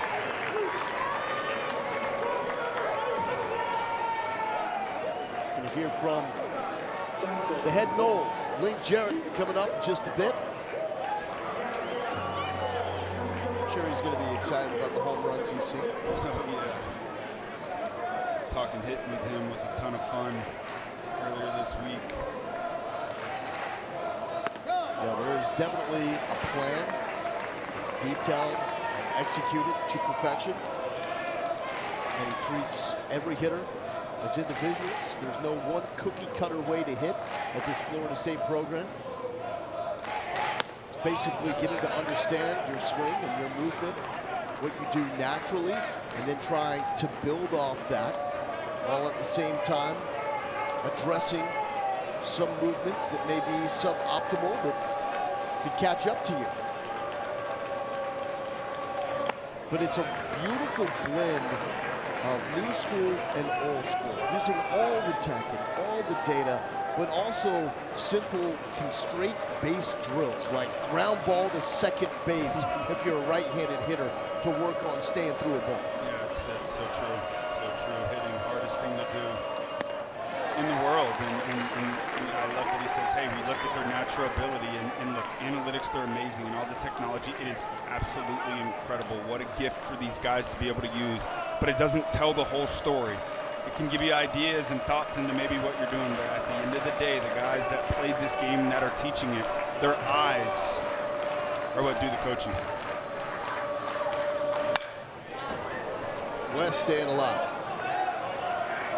Yeah, they'll use the TrackMan data to scout opposing pitchers and then go to their hit lab and set up multiple stations with their pitching machines set up to simulate that exact spin rate and movement and release point. Genius. West rolls it over. Hines, late flip, but in time to Charlie Foster. 3 up, 3 down for Florida State. Gonna have a conversation with Link Jarrett when we return here to Tallahassee. A 7-3 lead for Florida State over Mississippi State. Time to catch up with FSU head coach Link Jarrett. Done a heck of a job with this program. Coach Jamie Arnold, not just the stuff on the mound, but what has he shown you with the ability to block out all the noise and focus on his job? Yeah, when you're in the discussions and in the position he's in for the next level, it's rare for an athlete to go through those feelings and emotions and the spin-off that goes with that. It's a lot. And his ability to compartmentalize his work and come out here and compete and go down there in the bullpen and compete in the weight room and compete, it says a lot about him. He's become a professional, and we know that's what he's going to be in the near future. To watch the growth, the maturity, the evolution of the stuff on the mound, it's remarkable. And I'm so happy for him. Great family. It's a beautiful kid. Coach, when you talk about growth and development, I know you made a huge impact on Cam Smith's career, and you had a front seat watching his growth from his freshman year to his draft-eligible sophomore year, and you got a guy in Miles Bailey that I'm starting to see some similarities. Can you give us some insight into what you see in that comparison? Yeah, you know, Miles probably has as good or better adjustability. Like, he adjusted to that breaking pitch. And I'll tell you, Cone and Arnold, I don't know if there's two better left-handed sliders in the college game. To adjust to that and stay on it, and clearly you have to have the physical strength to hit the ball out the other way. But you saw it all in a snapshot there. It's remarkable skill. So his adjustability in game to that type of specific pitching is really, really advanced. And I think Cam grabbed it his sophomore year. I think we're seeing Miles obviously doing it right now in front of us. Well, Coach, we love talking ball with you. Really do appreciate your team and all your time this week. All right, guys, thank you. Coach, thank you. Wow. Wow. Shocked me with that one. I mean, when he talks about that adjustability and he gives Miles that kind of praise, what do you think? I mean, adjustability inside the game of baseball is what makes the difference between okay and the good and the great ones, and then the great ones and the greatest ones. And you know, this is a constant game of making adjustments, and the idea inside of this game is chance for success. It's not just success, and having that adjustability gives you the greatest chance for success in the long run. That guy can coach. He can coach, man. He's darn good. Former All-American shortstop here in Tallahassee in 93 and 94. And perfect guy for this job because, like you, he played for the legend. He understands what this program is built upon. Yeah, Mike Martin, rest in peace. One of the best coaches to ever coach the game of baseball, and he just teaches you so many lessons on the field, but the biggest thing he teaches you is how to treat people. And I think that's why Link has so much success, his relationships with these kids. Now Jamie Arnold's just picking on guys. Can't do that to a freshman. Come on, man. That's just nasty. And we asked Coach Parker, do you look breaking ball? What do you do with that one, even if you're looking for it? Just nasty.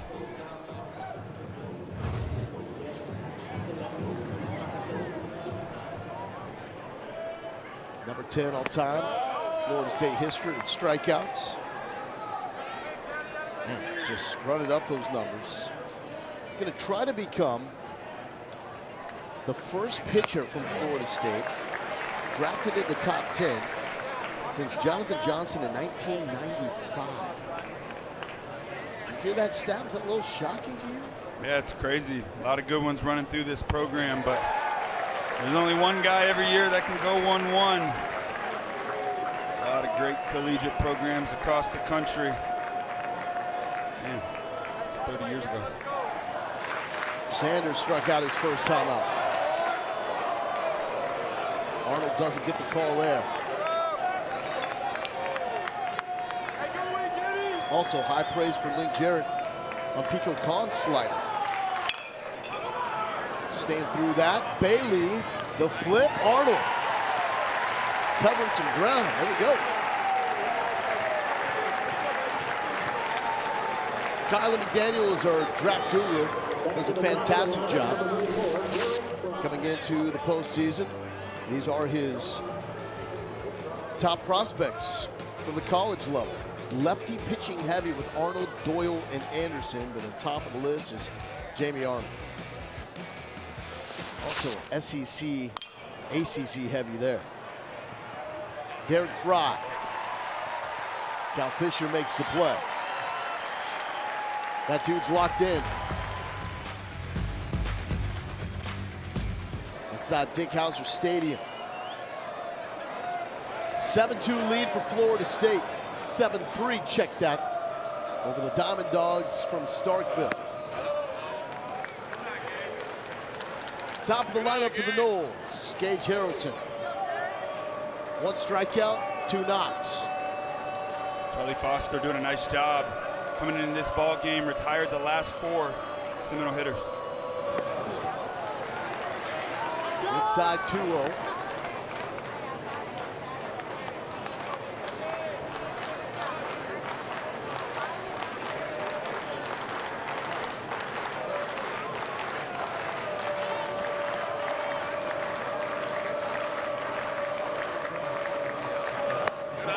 Top and it's 3-0. 15th all-time meeting between these two storied programs. Florida State is 3-0 against the Dogs in the regular season. And Mississippi State with a commanding edge in the tournament. 7 wins, 4 losses. 4-pitch walk. Don't want to do that to the leadoff guy. That was the beginning 2 innings ago. Started with the leadoff walk. Chase Williams, Florida State, reached base safely to start an inning 4 times now in 6 innings. Alex Lodis intentionally walked last time up. Came back to hurt Mississippi State because it meant the inning would get to Miles Bailey with the opposite field grand slam. Lodis is 0 for 6 in this Florida State Regional. 17 home runs on the season. Earlier this year, hit for the cycle against Florida. And to make it even more sweet, it was a walk-off grand slam to complete the cycle. Those around here in Tallahassee don't believe that's ever happened in a game of baseball, ever.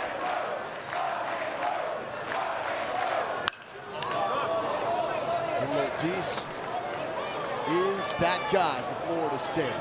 Here is that walk-off. How about against your in-state rival, too? Yeah, he knew it. Backside in Jacksonville.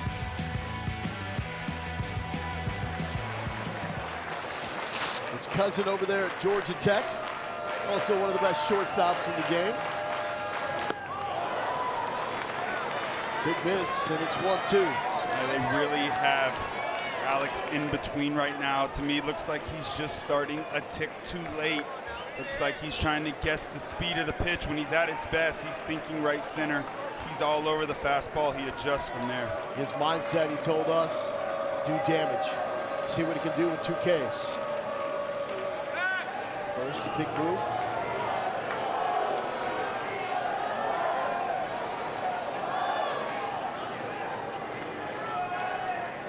mentioned that ground ball to second base, that's something big that Link Jarrett worked with Lodiz.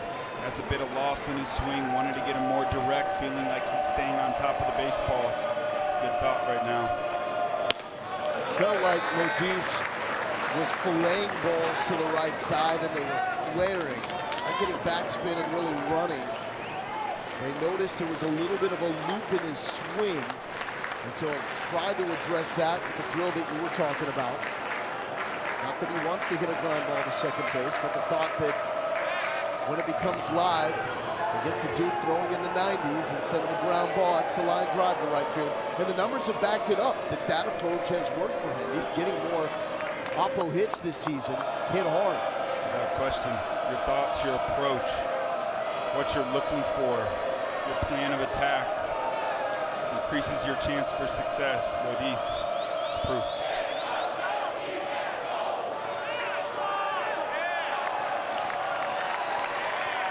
And pitch clock violation.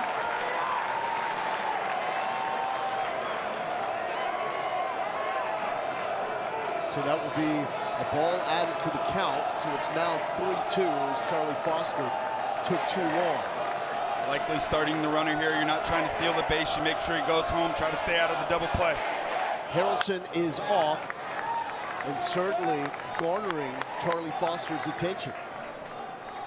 And that approach right there looks like Alex is trying to hit it to the backside. Still just starting a bit late, but I tell you, Charlie Foster, I'm incredibly impressed. He's working that fastball to both sides of the plate. He's landing that off-speed pitch, throwing more changeups tonight, something we only seen 6 times early on in this season. It's a good-looking arm here, but a big pitch in a battle.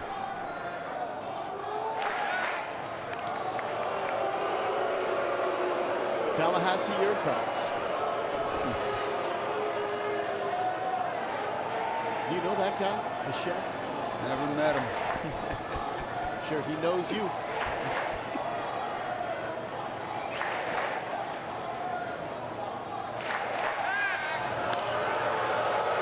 Break down Harrelson's lead here.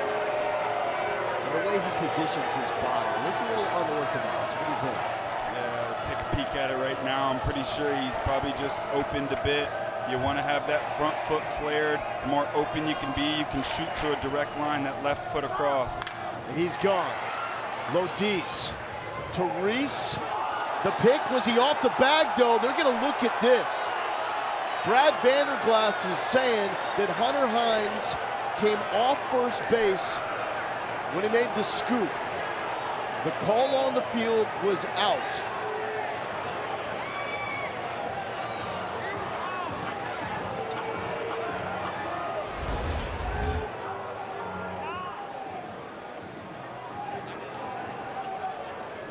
He's out. Good there. Great play.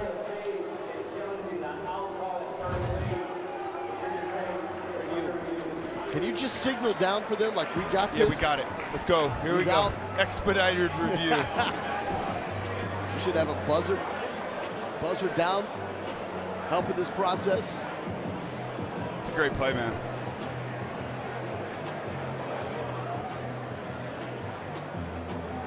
They're looking at it on the big screen.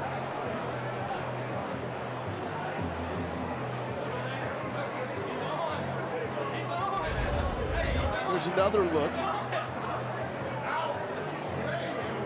So not quite secure until right there, and he's still on the back. That's fantastic.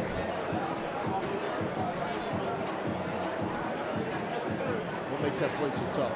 He picks at first base, man. It's something they work so hard on, and they got the biggest glove on the field, but there's nothing easy about those in-between hops. The most important thing you can do is keep your rhythm as a first baseman. You want to get your left foot just outside that baseball, and it's foot land, catch the ball secure. It's well done over at first base.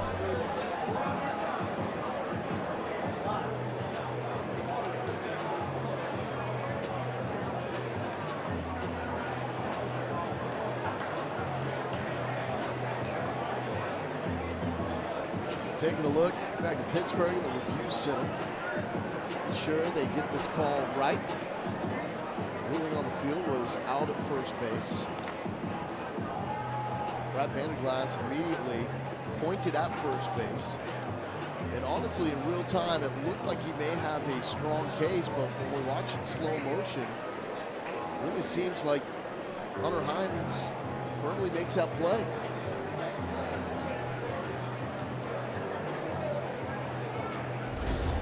Let's take another look. So looking at that right foot of Hines. So it's on there. Maybe not completely secure, but even right there. Yeah. It's really not even close. Maybe the white cleats and the white base from up here kind of threw us off. This be a quick one here. You thought wrong. That's the green base that we've seen in the SEC and now in every regional this year. That's for the runner. So on close plays like that, avoid any unnecessary contact. Let's get the call. After review, the call at first stands. Batter is out. Florida loses the challenge. They have one challenge remaining. So the Noles have one challenge remaining. Can't take him with you. Thought we'd get it confirmed there. No call stands. Out nonetheless. Charlie Foster wins that battle. Another big one here. Max Williams, he struck out his last 2 times up. This will be his first matchup against Charlie Foster.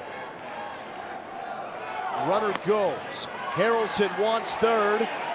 Reese made a heck of a play just to hold on to that baseball. Otherwise, it's in left field, and Harrelson is heading home. Yes, he sure did. Engage. Aggressive. Long delay. Betting on Charlie Foster to go to sleep a little bit. It's just so important. You have to have momentum. When you're stealing third base, and Gage Harrelson, he's a super heady base runner. Getting to third base, less than 2 outs. And Fields playing back here, though. Don't like that? No, not a 4-run ball game. We're in the middle innings here. Left on left matchup. Max Williams has not looked comfortable all day long. 2 strikeouts and a capped ball back to the pitcher. I'm like my infield in here. Jamie Arnold still on the mound. 4-run ball game. Don't want it to be 5. Runs up. It's stolen base by Harrelson, by the way. The 5th for Florida State in this game. All since the 4th inning. I heard all the talk about Northeastern and Bethune-Cookman being so good on the bases. So watch me. Good swing and a miss for Max Williams. 2 strikeouts today on fastballs. Up in the zone. Now make it 3. How about Charlie Foster, man? It's big. You want big? Got Miles Baylor. Last 5 games, 10 for 15. 6 home runs, 15 driven in. He's locked in. Yeah, he is. And left on left slider, last at bat. A lot of sliders throughout the game today. Charlie Foster's got that fastball going at the top of the zone right now. Probably a steady dose. Wouldn't bill him a strike. We just saw Coach Control come out and signal to his left fielder, get back.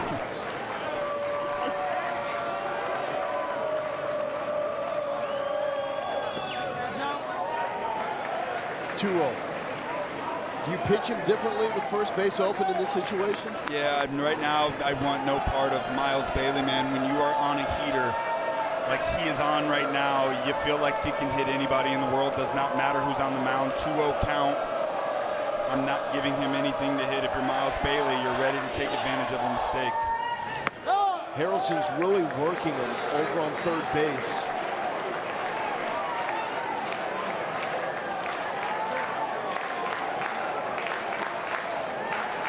A lot of activity down that third baseline.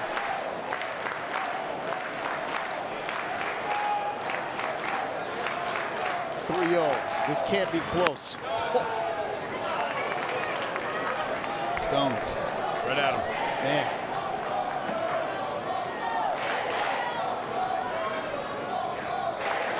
Bailey has reached safely in 17 of his last 22 plate appearances.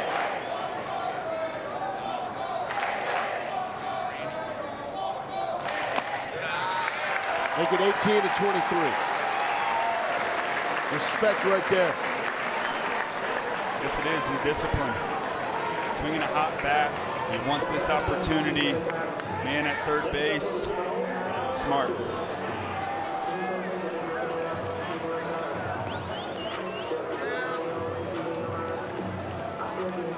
Here comes Justin Parker. Trip to the mound to talk with his young reliever, Charlie Foster. Cal Fisher will be the batter for Florida State. First batter that Foster faced upon entering the game. He walked him. Full run lead for Florida State, the number 9 national seed. A couple of righties down in the pen. Cal Fisher better against right-handed pitching. Big reason. Justin Parker can leave his guy in the game, Charlie Foster. 244 against left-handed pitching. 336 against right-handed pitching this year for Cal Fisher. First and third, 2 outs. Big opportunity here for the Noles to add on, and a big opportunity for a young freshman whose confidence is just continuing to grow and grow and grow. Just 9 innings coming into this game. He's looked sharp today. 21 pitchers used by Mississippi State this season. 14 of them pitching for the first time for the Bulldogs. Fouled back by Fisher. Charlie Foster, one of the newcomers. Freshman. You can see the upside, no doubt. You got a deep bullpen down there. A lot of flamethrowers.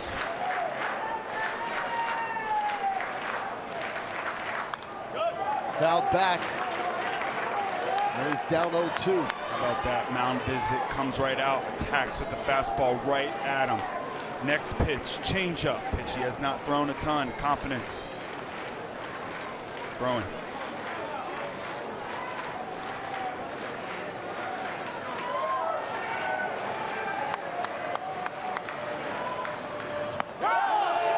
Beautiful spot. Down it up, why don't you? Charlie Foster, pinpoint.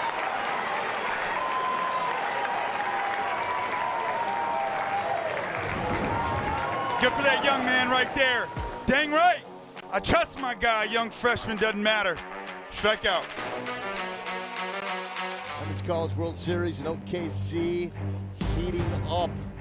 Earlier today, Texas took down OU. Boomer Sooner set some magic as of late with the most dominant run in softball we've seen in a long, long time. We got a dominant run here by Jamie Arnold, just trying to dice up this Mississippi State offense. It's actually been hanging tough. 2 home runs against Arnold. Second and third against Arnold here in Tallahassee, where he's been nearly untouchable this season. See, this is an explosive offense in Mississippi State, and really they battled, and it's been impressive. 3 runs against Jamie Arnold. This is no slight. This is a future big league arm. This is a guy that can get us in the big leagues right now. But that pitch count is what I'd have my eye on, sitting at 82 pitches. If I'm Mississippi State, my goal, this is Jamie Arnold's last inning. Oh, you feel that one. Bryce Chance.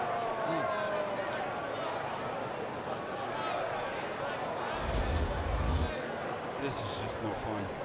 Slider that's just hauling tail towards your back foot. Oh.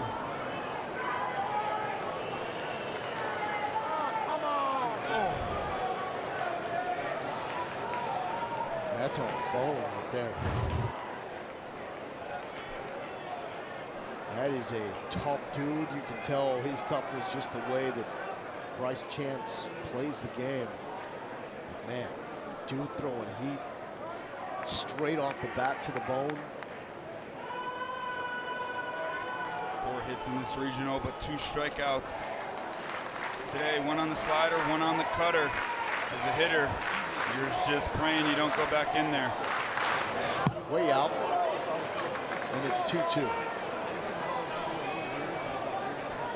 Those 4 hits last night against Northeastern. Career high for Bryce Chance. Junior from Ridgeland, Mississippi. To third, Cal Fisher makes the play. What about that release? So quick, so smooth.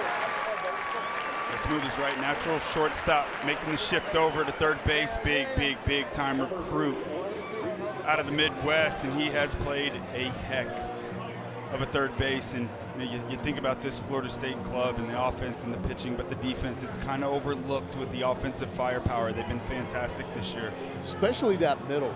I mean, when you've got Lodis and Farrell there, that's a great middle. Haven't seen a lot of action from the outfield, but you got 3 center fielders out there for Florida State. Yes, you do. Chase Williams, Max Williams, Gage Harrelson, the transfer from Texas Tech, played center field. That's the dream you want, man. Cover a ton of space. You're able to shade away from the gaps, play more toward the lines. These guys can cover so much ground. Chase Williams, man, we saw him make a catch in center field against Stetson on the warning track. And you say, okay, I see that all the time. But you don't understand. He was playing left field. Straightaway center. Unbelievable play. He plays reckless, too. I mean, puts his body on the line with the way he plays nonstop. He's a difference maker for this club. We saw Lodis bail him out on the ball he lost in the sun yesterday, and Lodis made a play from shortstop in left field. And not like shallow left field. Probably your normal alignment for a left fielder in this park. Straight away.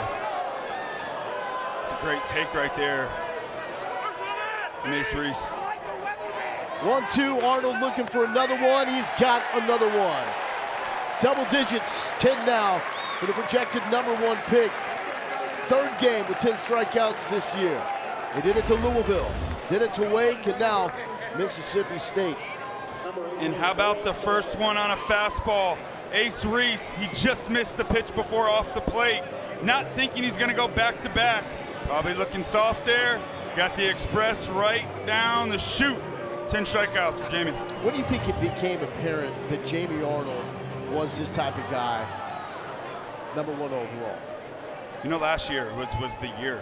In his freshman year, he was a bullpen guy. He made a couple starts, but really he was a hybrid, in and out. And there was a big uptick in velocity. I mean, 90 to 92 his freshman year, and then boom, next thing you know, popping 98s last season. So last year definitely was the big jump for Jamie. And then I think the addition of the changeup, he was really fastball slider before, but the addition of the changeup, the addition of the cutter, and all these scouts in the stands, you got a starting pitcher. You want multiple pitches, not a 2-pitch guy. He's got it. Hit well, that's a barrel down to right field. Noah Sullivan thinking two, the throw to second, and Sullivan is in sliding with a double. Second extra base hit in this game. He is punishing Jamie Arnold. That's going on his mixtape. Some more. Noah Sullivan. What an approach he's got going on today. Early on in the game, cutter down and in, takes it out to left field. He knows they're probably not coming in here again. Fastball out over the plate, sinking away. Stays right on, and it's a hustle double, baby. Getting to second base with 2 outs, huge. 102 exit velocity for Sullivan on that double. Here's Joe Powell, had a home run last night. Thought about it, doesn't pull the trigger. He's down 0-1. 94 pitches now for Jamie Arnold. Job well done this inning by Mississippi State. Extend the inning, one more batter, this could be it. Semi-finalists for the Golden Spikes and Dick Hauser. Those are the National Player of the Year awards.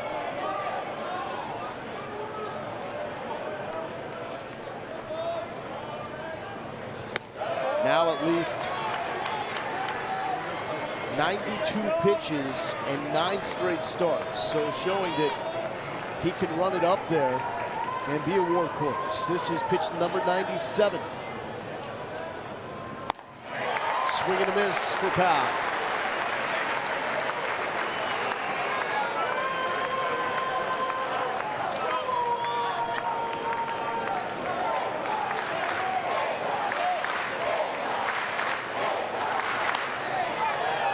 Popped up.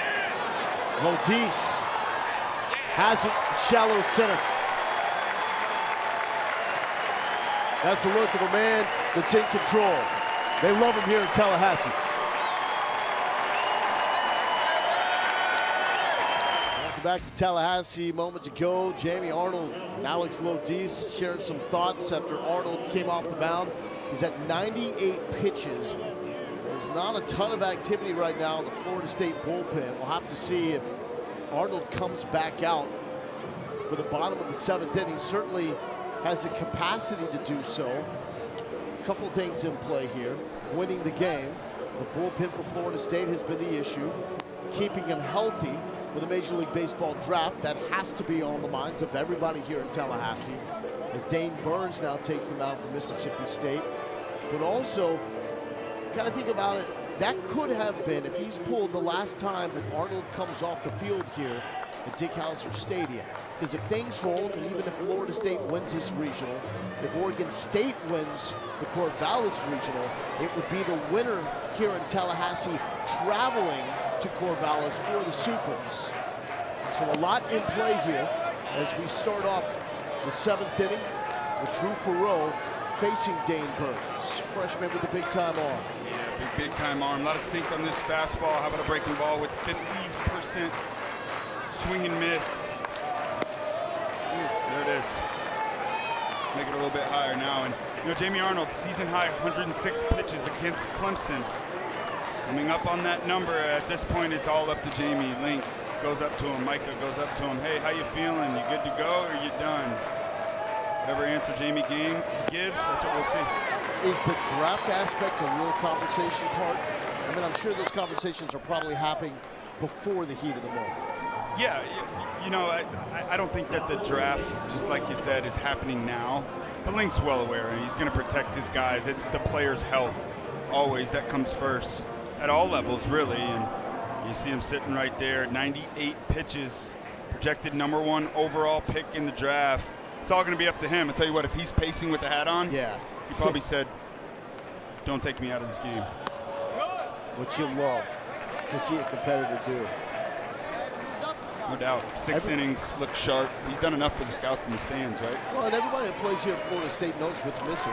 They're all motivated to add that national championship to the resume. It's the only thing that this program here in Tallahassee has not done. That dude gives them the best chance to get there, even if it is one more battle, Yes, one more sir. inning. Yes, sir. Chase Williams, 2-0 count with 1 down. He's put his imprint on this game, even though you look at the box score and you see 0 for 2 with 2 strikeouts. There was a leadoff walk in the 4th. And this game was a 2-1 game, Florida State with the lead. Then swiped a couple of bags. Harrelson drove him in. And then he kept going, leading to the Miles Bailey grand slam. And he's walked for the 2nd time. Here we go. Yeah, and this is a situation, last walk. He was on the run, quick. Lefty on the mound, Mississippi State. Be a lot of thought going on over there. Chase it first. DeLama Lear is the batter. Did not play last night. And a quick throw over. He runs so hard that he injured his hamstring running through the first base bag because of the pressure of the impact on the bag. To second. The slide to get out of the way. That's how it's done. Sanders, Buckner, Hines. 4-6-3 to get out of it. Arnold wants the baseball. He ain't done yet. You need your ace to show up. You got a Mississippi State ball club that can really hit lefties, but this lefty's just a bit different. He's had it all going today. 9 strikeouts via breaking balls, 1 strikeout on that big time fastball. He's kept these hitters off balance all day long. Sitting at 98 pitches, we wondered, would he be back out for the bottom of the 7th inning? The answer's simple. Link Jarrett, I'm good to go. He made sure to get out of that dugout quick in case there was any conversation at all. And so will these be the final moments for Jamie Arnold on the bump here at Dick Howser Stadium?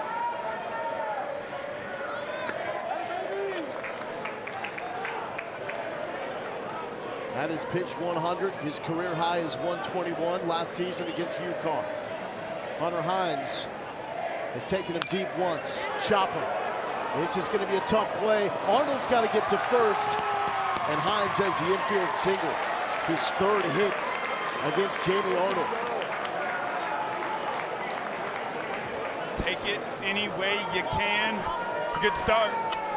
Mississippi State. Indefensible. Now, whether this is Jamie Arnold's last appearance here in Tallahassee to an extent is out of the Seminoles' control. What they can control is advancing to the Super Regionals. For them to host a Super, it would require St. Mary's or USC to win the Corvallis Regional against Oregon State. The Beavers already facing elimination. They won their first elimination game today against TCU. If they are eliminated, one of those other teams win. Florida State wins this regional. Supers coming here to Tallahassee. But the focus is on the here and now. Taking down Mississippi State. Strikeout number 11. It's filthy. Pitch number 104. Slider, still as sharp as the first strikeout of the day. There's 5 hits today for Mississippi State. Noah Sullivan, 2 of them. Hunter Hines, 3 of them. Been fantastic. There's Lucas Buckner. 94. So the velo, the stuff, still there. 105 pitches in.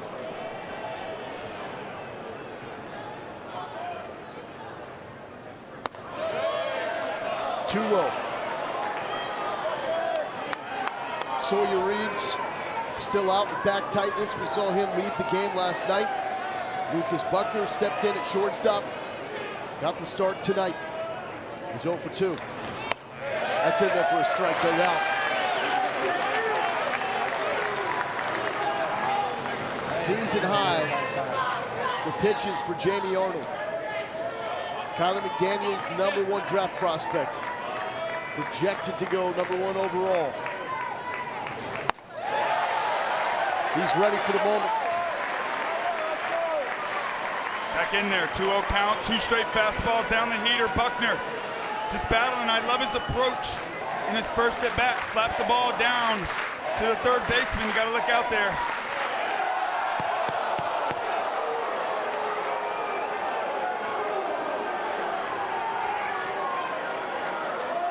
Full count. Pitch 110 coming.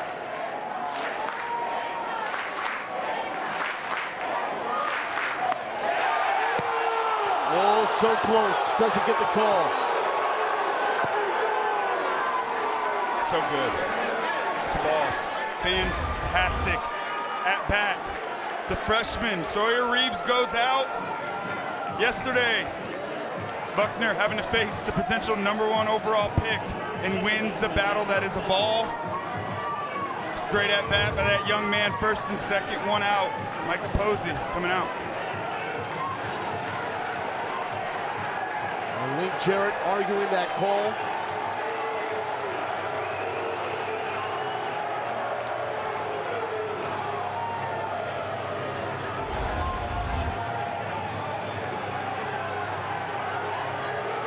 Great take, man. Yeah. That's a ball, and it's also the head coach realizing the significance of this part in the game and the significance of that man on the mound speaking up for his guy. Yeah, you are spot on. Put it into the players being involved in it. Jamie knows, hey, my coach has my back. Flush it onto the next. pitch. Number 9 hitter, Gatlin Sanders. Joe Charles is up for Florida State. Remember, starting rotation for the Noles elite, among the best in the country. The bullpen has struggled. First pitch, ball. It's going to rile up the fans here at Dick Hauser.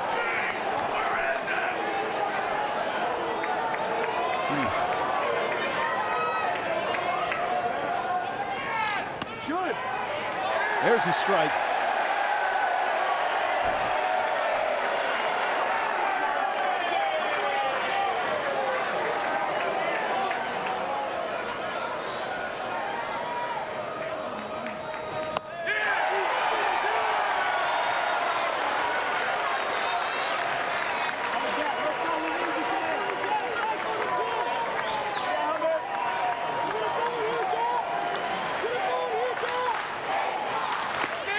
Number 12.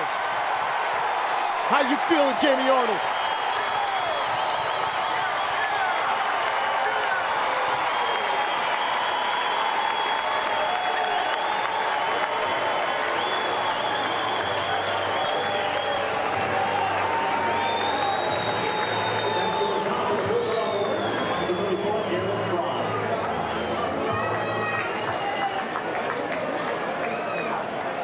Top of the lineup, Garrett Fry.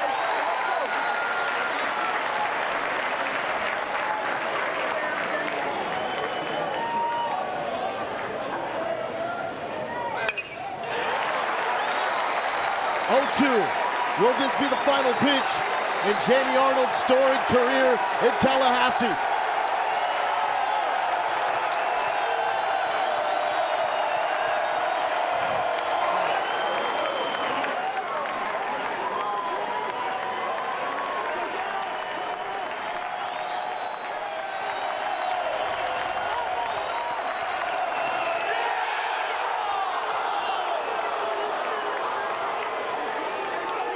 Another great take.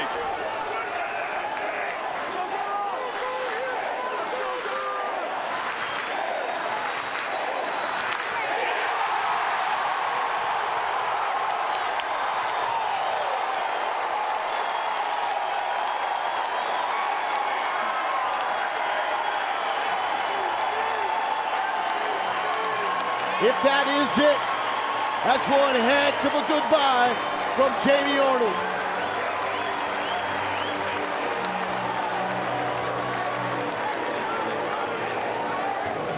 Goosebump moment as Jamie Arnold comes off the field in what could be the final time as a member of this Florida State program. Man, that embrace that we saw with his pitching coach, Micah Posey, as soon as he came off, that's a lot of emotions coming out. It was the anger of a competitor being fired up to get out of that moment, and then Coach Posey, almost like a proud dad, the smile and the emotions of that embrace.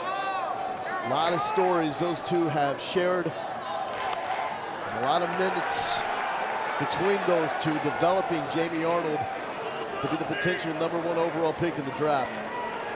Pure theater right there. Jackson West leading off. Dane Burns on the bump for Mississippi State.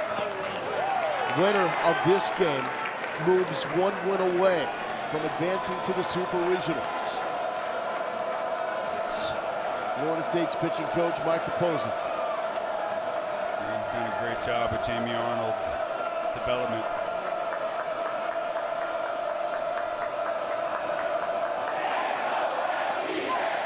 He runs in, and it's 3-1. What a performance by Jamie Arnold. I think Jarrett said it best. We talked about his ability to block out all the distractions. Everybody wants a piece of Jamie Arnold when he shows up to the park.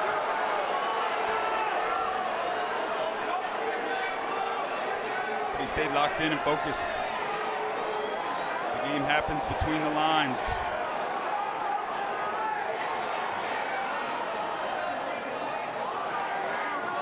The winner of tomorrow's elimination game between Northeastern and the loser of this game will have to beat the winner of this game twice in back-to-back games to advance to the Supers. And West is on with the leadoff walk. And a great at-bat right there. Florida State, leadoff man's reached base safely now, 5 of 8 innings. Continuing to put that pressure on Mississippi State. Just start to think about contingencies, and if Florida State would happen to drop a game and require that final, if necessary, game. The rain delay from yesterday could be a silver lining because Bellini didn't have to go deep in that game, was pulled after that delay, so should be fresh enough to at least pitch a little bit in that if necessary game. That's if stuff goes south for Florida State. That's a great point, 3 innings, just over 40 pitches. We knew coming into this one, this is a game that Florida State feels like they have to win. Bullpen's been the issue this year. 4-run lead here in the 8th. There's Bellini, another lefty from Jesuit High School in Tampa, which is where the top 3 starting pitchers from Florida State all hail from. Arnold, Bellini, and Mendez, who I imagine we'll see tomorrow. Yes, we will. Another great arm, big fastball. One of the best starting rotations in college baseball. Top of the lineup, Gage Harrelson. That is out, 3-1.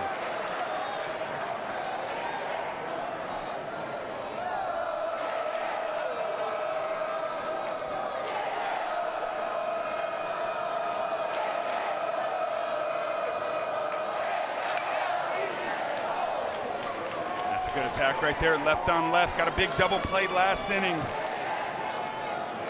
3-2 count here. You know they're going to start the runner, high contact guy at the plate. Trust that sinker, Dane Burns. Tacking right at him.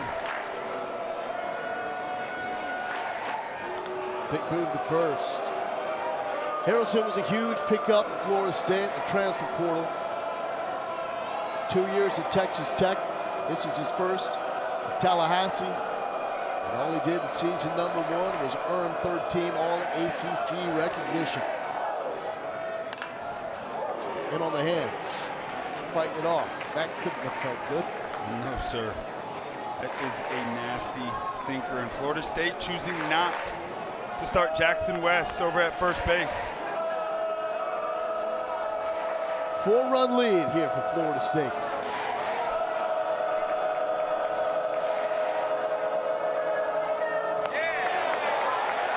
That runs in, nearly hit Harrelson.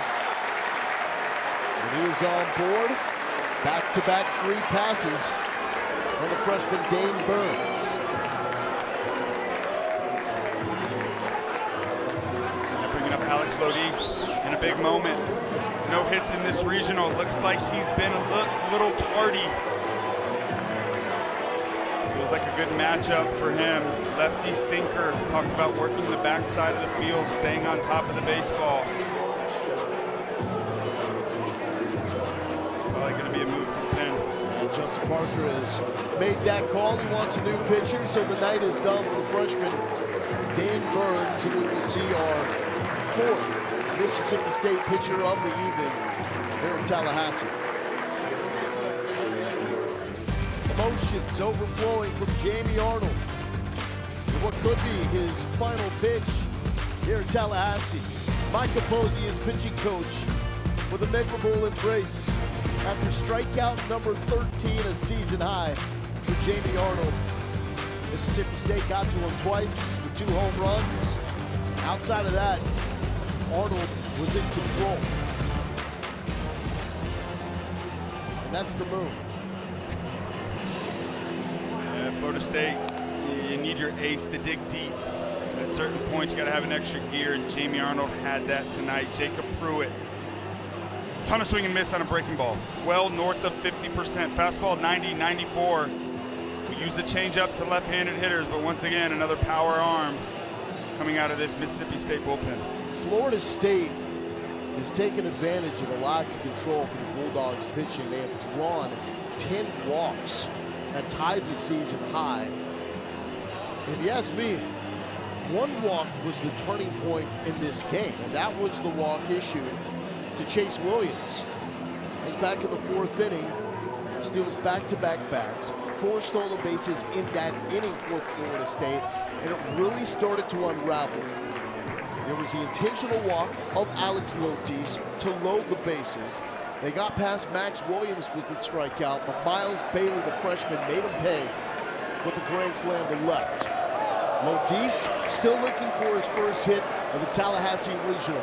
Talking about a guy that's a top 50 draft prospect and could find himself in the conversation of being a first-round pick. D1 Baseball ranks Lotis as the #1 college shortstop in the game right now. And he's looking for his moment.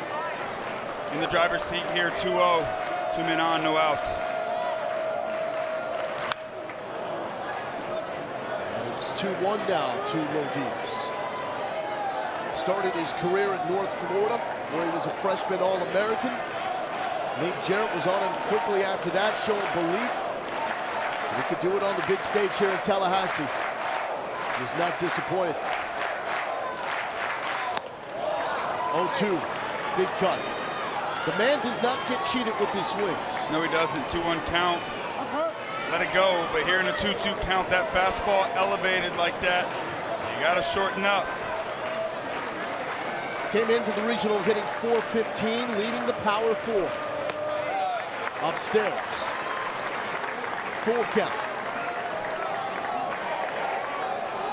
How about this moment for Jacob Pruitt? Yeah, you're entering the game, but you got to face the dude that's leading Power 4 conferences and batting average. Have fun, kid.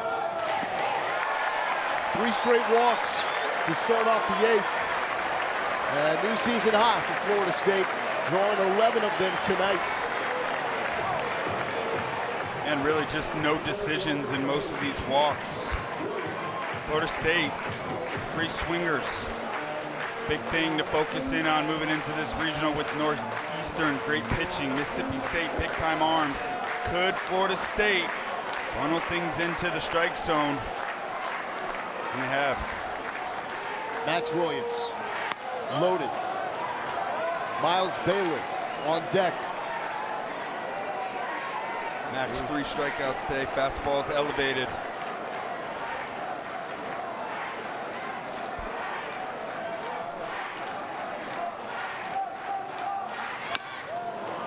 Foul.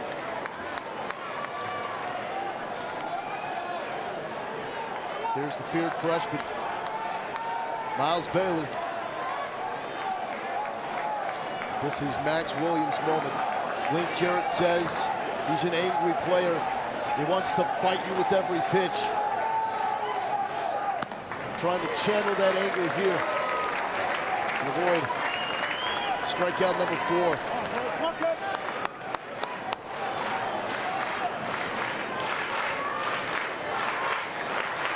Williams, a top 100 draft prospect.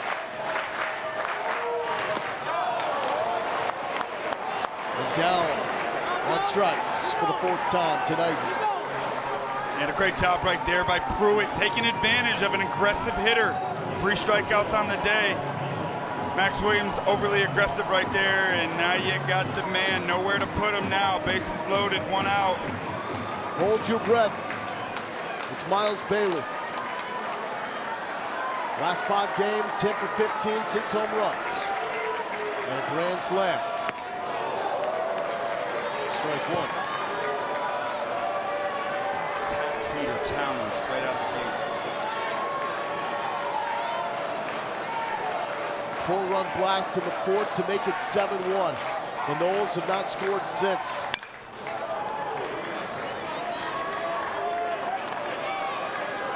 With Jamie Arnold on the mound, they haven't really needed to. But you're looking for 6 outs with your bullpen, which has been the issue. West, Harrelson, Lodis on for Bailey. Jacob Pruitt going for a big strikeout here. Jamie Arnold's day is done. One out here, get a big strikeout, find a way to get out of this inning unscathed. That Florida State bullpen versus this Mississippi State offense tested. Massive pitch by Jacob Pruitt.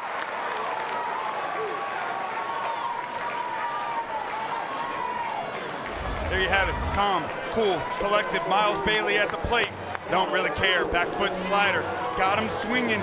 Momentum, momentum, momentum, momentum for Mississippi State. Bases loaded, no outs, bullpen coming in. That's been the question mark for Florida State. What an opportunity here. Cal Fisher has played a mean defensive third base for the Noles. Has a double to his credit tonight as well. That happened his first time up. Struck out his last time up. To right field, on the track, high field. And he makes the catch to leave him loaded. Mississippi State still in this thing. Down by 4, and now the Noles have to go to the bullpen.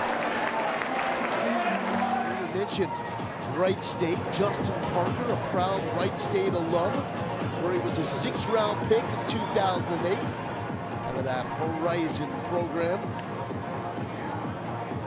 He's going to face the Florida State bullpen. Look at the numbers. This is where the belief should be for the Bulldogs, because this is where the Noles have struggled. Joe Charles gets the call.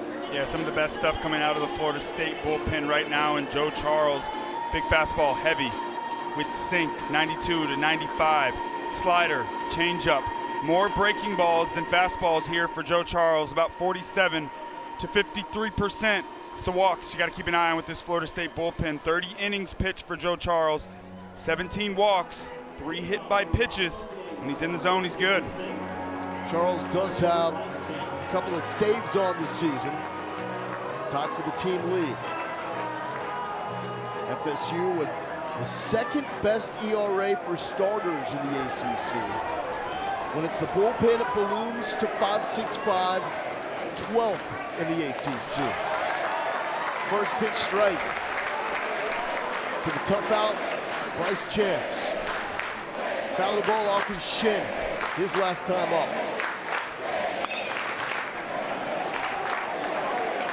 Out of the gate, 2 strikes, back-to-back breaking balls for Joe Charles. It's always a yo-yo with the Florida State bullpen, a lot of breaking balls. Joe Charles, his tendencies, he's going to throw more breaking balls than fastballs. At some point, do you look for him? Chance fighting this one off and taking it to right. Harrelson is under it. One down here in the bottom of the 8th inning.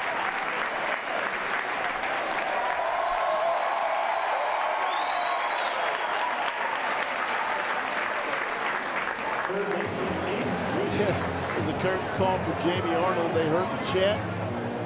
He did, and came out to say, hey, I appreciate it. Thanks for showing up.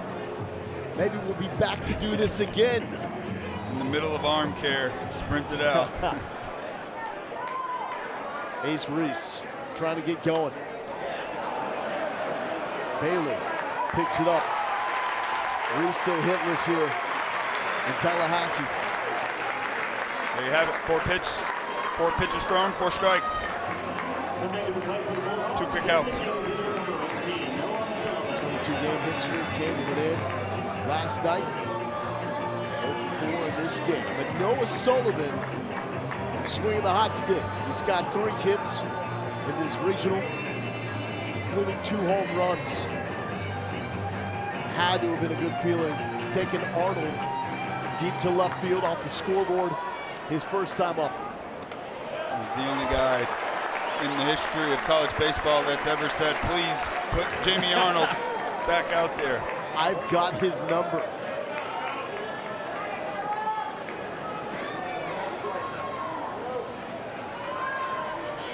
And look, Sullivan can play the game. I don't know what his pro potential is, but there's going to be a moment in time where Arnold is going to be on the mound. Sullivan's going to be watching and telling his family, maybe his kids one day, yeah, let me tell you a story about 2025 in Tallahassee, Florida. I own that guy. Charles got him. Drop third strike, corralled west to Bailey. Confidence oozing from these Noles.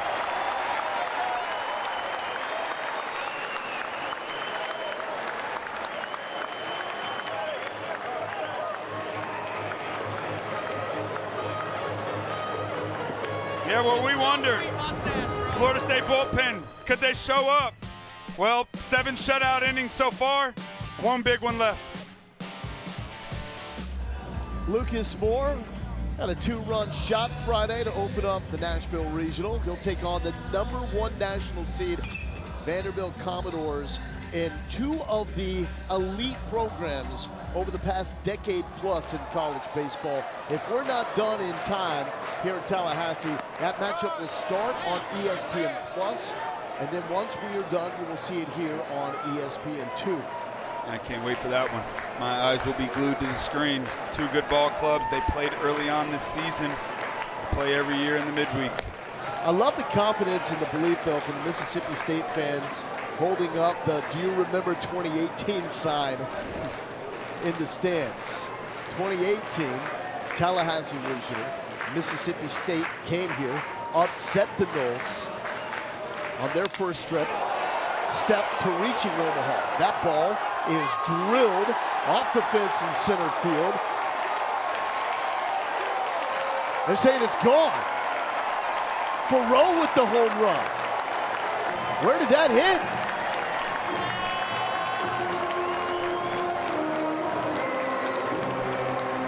Faroux knew it. And a slam dunk. That hit the scissor lift out there? Fooled me. It's a rocket shot. Second baseman with power, man, they're hard to find. And Drew Faroux. I don't know, man. I'm not seeing that. It hit the lift. My eyes aren't too good, though. 113 exit velocity. That makes sense. Yes, sir, it does. Wow. That ball was probably still going up when it hit the lift out there. 426 feet. Yeah, Curtin called that. Faroux. And a big insurance run for the Noles. 2 home runs on the night for the power hitting second baseman.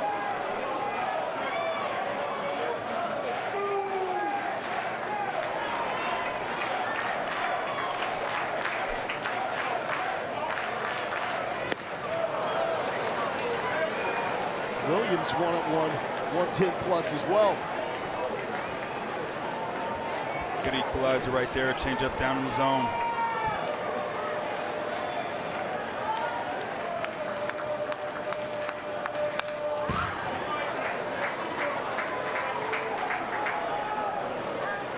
Yeah, Florida State, that ability to leave the yard in a hurry. It's a dangerous weapon to have for Link Jarrett. 6 home runs now for Jarrett's squad in this Tallahassee Regional. The maestro of Florida State baseball. He's got that music stand sitting next to him with all his notes, all his analytics, as detailed as you will find in a coach college baseball. Another good battle here. Working it back to a full count. 11 Florida State's 14 runs scored, all coming via the big blast. But there's been an inning in each game where they have shown you that they can beat you by getting on the bases and speeding you up with wheels. Did that against Bethune-Cookman, did it here against Mississippi State back in the 4th. Williams down on strikes. All right, let's go back and let's see. Faroux, goodness gracious, I mean, that ball is on a line. And it is hitting near the top of that scissor lift. Great camera work. Thanks for fixing my eyes. It sure did. I mean, from up here, right? It looked like it looked like it hit the wall. Rocket. Switch hitting second baseman with power. Rare.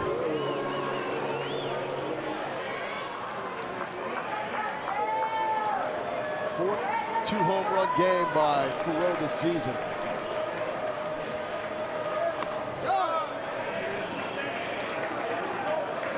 And we got a pinch hitter now, James Hankerson.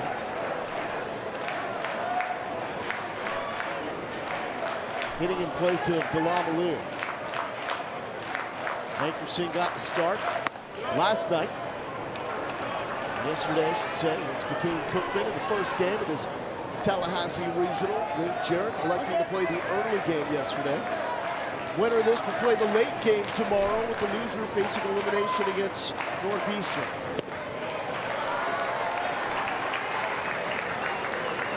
Another 3-ball count, Florida State. A lot of 3-ball counts tonight. A lot of walks. Good discipline at the plate, tagging pitches on. That's what sets up home runs. Thought about it. And it's a 4-pitch walk.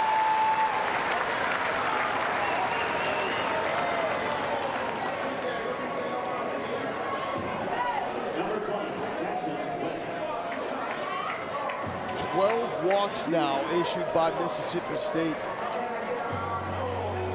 Not going to win games doing that. Uncharacteristic of this staff.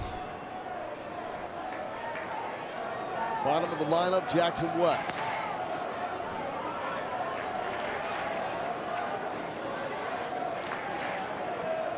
You think about 12 walks too, just a 5-run ball game. Normally 12 walks in a ball game, and the game is out of reach at this point. Well, you just think about how fine of a line it is when you're trying to beat a team that's throwing the projected #1 pick. You've got to hold that team's bats in check to have a chance. They ain't gonna win it by trying to score 9 runs off a guy like Jamie Arnold. Exactly right. Everything hurts, everything magnified in a game like this. And look, this isn't Mississippi State, who we've seen all season long. It's a team that's shown they can bounce back. They've been poised all season, especially this 10-game run since making the coaching change and Justin Parker took over. It's a resilient bunch. Started 1-9 in the SEC 2 weeks ago or so. They weren't projected to be in this tournament. Yeah. Head coach gets fired. They bounce back, they go on a roll. It's a resilient bunch right here.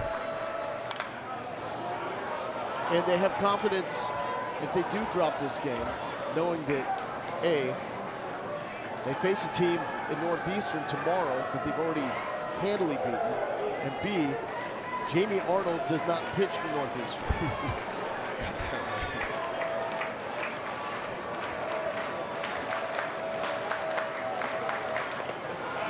But I would not put it past Mississippi State to put up a 5 spot in the bottom of the 9th and keep this thing going. Me neither.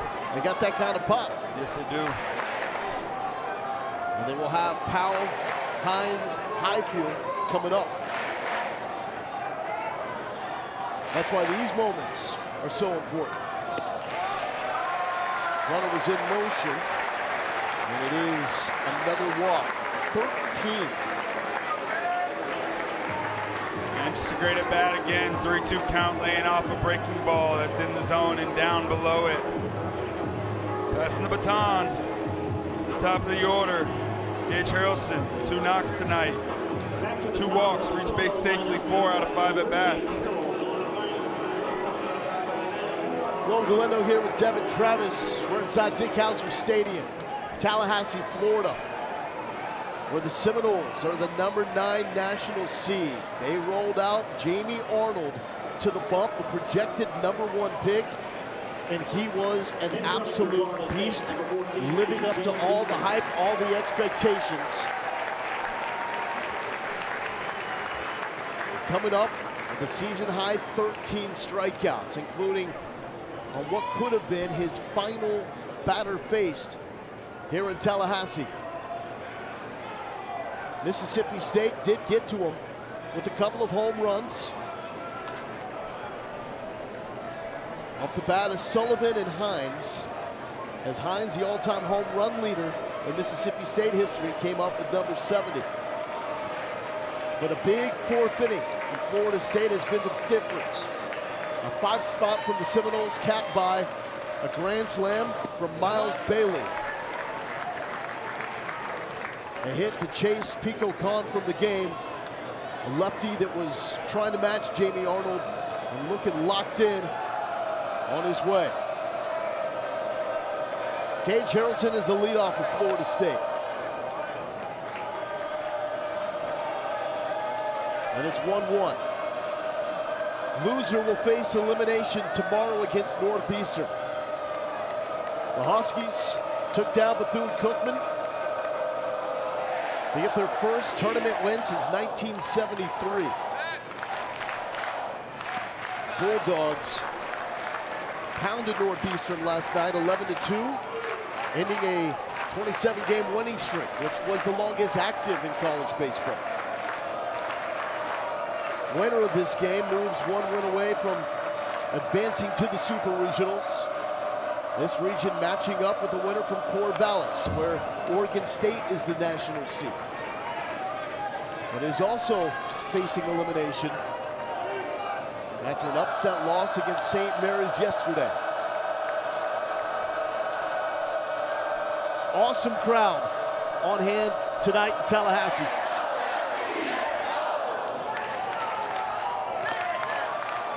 That's in there for a strike.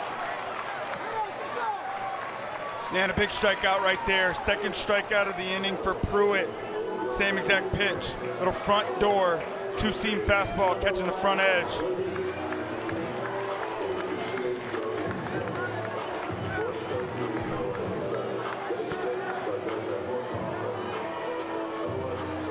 Jamie Arnold, 7 innings, 3 earned runs, 13 strikeouts. Did that against one of the best lefty hitting teams in college baseball, the Mississippi State. That's not your run-of-the-mill lefty, even in the SEC. Mississippi State coming up. Home runs for Noah Sullivan, who's been electric in this region. Hunter Hines with number 70 on his career. But the pitching, 13 walks issued, season high for Mississippi State. And a lot of strikeouts to go with it. 30 strikeouts in this ball game, 14 for the Noles, 16 for the Dogs. Alex Lodis walked his last time up. He was intentionally walked in the 4th, which helped set the stage for the Miles Bailey Grand Slam. Semi-finalist for the Golden Spikes and Dick Hauser. He is unquestionably one of the best players in college baseball. And the flare job to right gets him his first hit in the regional and adds insurance for Florida State. B.J. Gibson, the pinch runner, scores from second.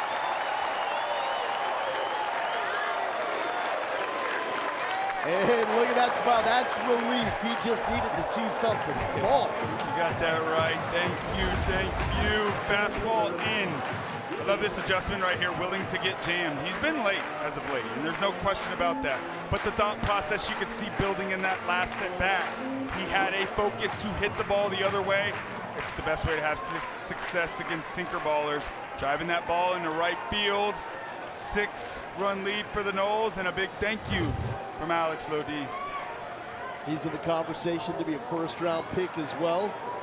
Max Williams, draft prospect.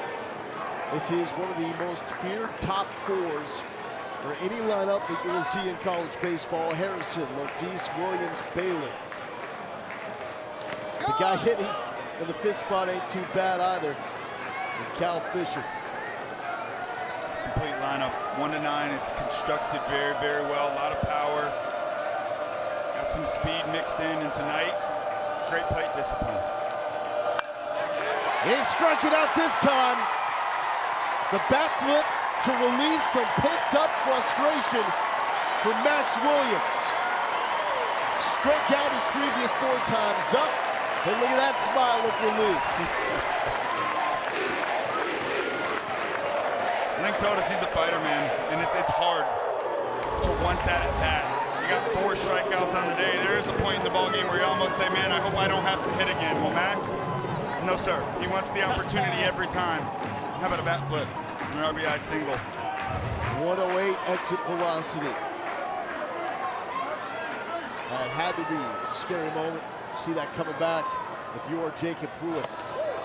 And here is Miles Bailey, a dude that's simply on another level right now. Home runs in 5 straight games, 6 total in that stretch. And a grand slam to left field to break this game open in the 4th. He's a freshman. He will be a draft-eligible sophomore next season. I imagine he can play left tackle, maybe some defensive end, tight end.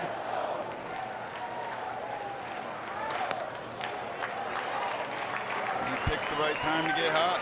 Last 5 games, 6 homers, 10 for 15, 15 RBIs, and 8 walks. It's a good sign. D1 Baseball ranked him as the 25th best first baseman in their end of the season rankings. If we re-ranked, I'm sure that Miles Bailey is up a little higher than that. No question. And the 3-0 changeup right there to Miles Bailey. That's respect. 93 home runs for Florida State coming into this regional. They've got 6 through 2 games. They don't want to mess with Bailey, and can you blame them after this? Miles Bailey using the whole field. Big lefties. It's easy to be enticed in this ballpark to want to pull. But you want to see development and growth throughout a season. Start hitting balls to the backside. Son of heater, man. Special player. So that is walk number 14 for Mississippi State, most since 2023 when they had 15 against A&M. And now they're checking on Jacob Pruitt, and the trainer is on the mound as well.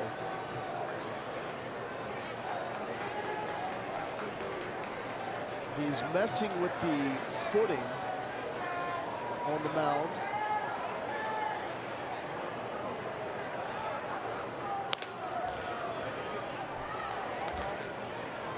Louisville and Vanderbilt, we'll see that next for the Nashville Regional. The #1 national seed Vanderbilt Commodores. It'll be next once we're done here on ESPN2. The game is underway, and you can see it on ESPN Plus right now.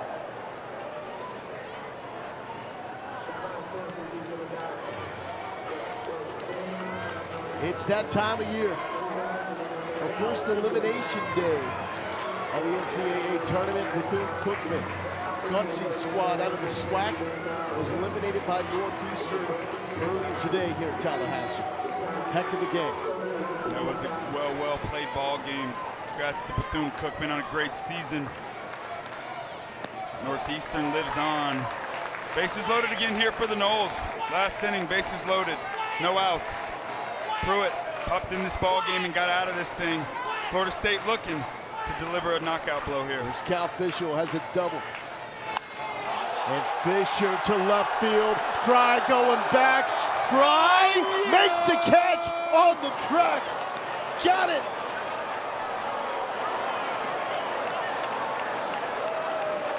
Well, Galindo here with Devin Travis. Let's take a look at our Capital One rewarding performance. It's Jamie Arnold. A lot of offense tonight. But as expected, Jamie Arnold, he delivered in a big moment. Just 2 home runs given up tonight. Those are the 3 runs scored, but how about 13 strikeouts? How about a season high in pitches? Attack, attack, attack. My man delivering in the biggest moment of the year for his Florida State Seminoles. And what an embrace with his pitching coach, Micah Posey, after what was an epic performance here on the big stage.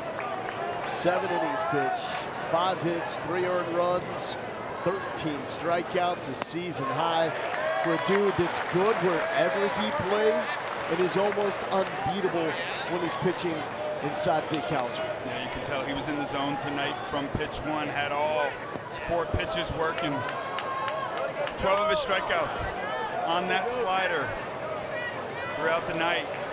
Just keeps getting better and better and better. And we highlighted that early on. It's the pitch. He needed that tonight against a potent offense like Mississippi State. Meanwhile, Joe Charles went 3 up, 3 down upon entering the game in the 8th. Struck out Noah Sullivan. and it was a drop third strike. He was so fired up, like Jamie Arnold coming off the mound. He had to hit the brakes so he didn't run into Sullivan booking it down the line. Yeah, it's almost an interference call, and then headed down the stairs. Michael Posey said, calm down. Yeah. We have another inning to go. Florida State looking the part.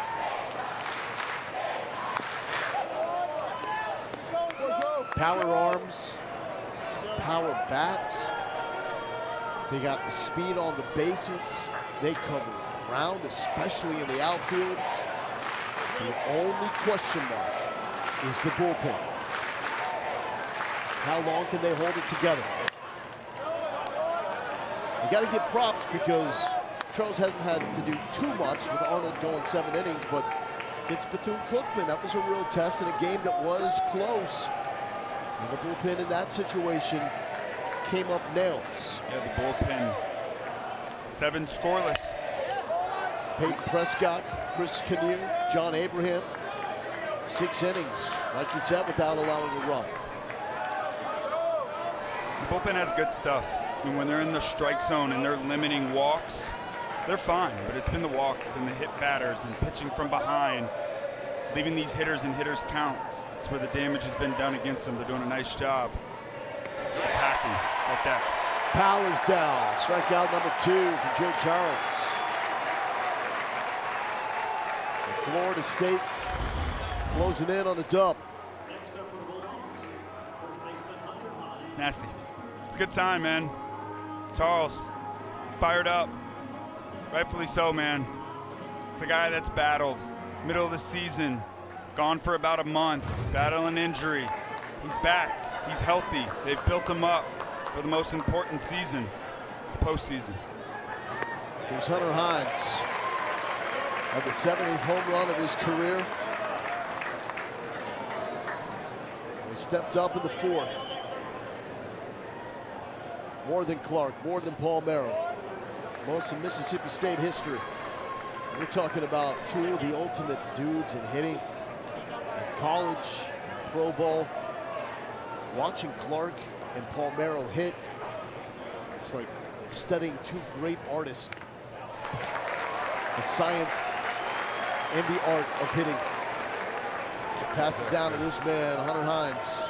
Look at that list, man. Be on top of that one. Good things to come.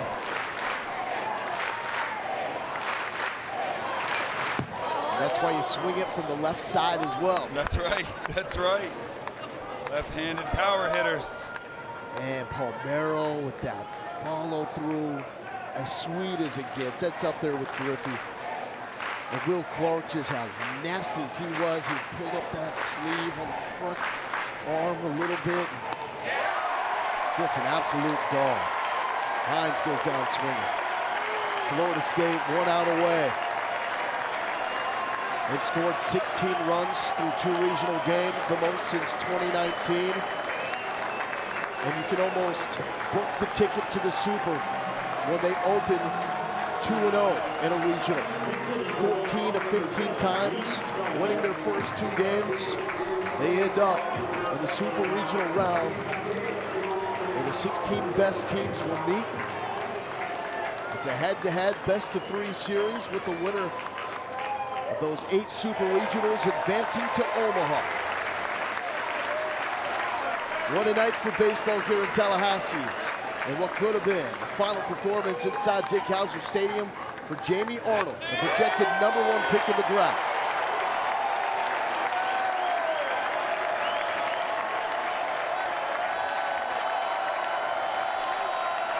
Joe Charles looking for the finishing touch.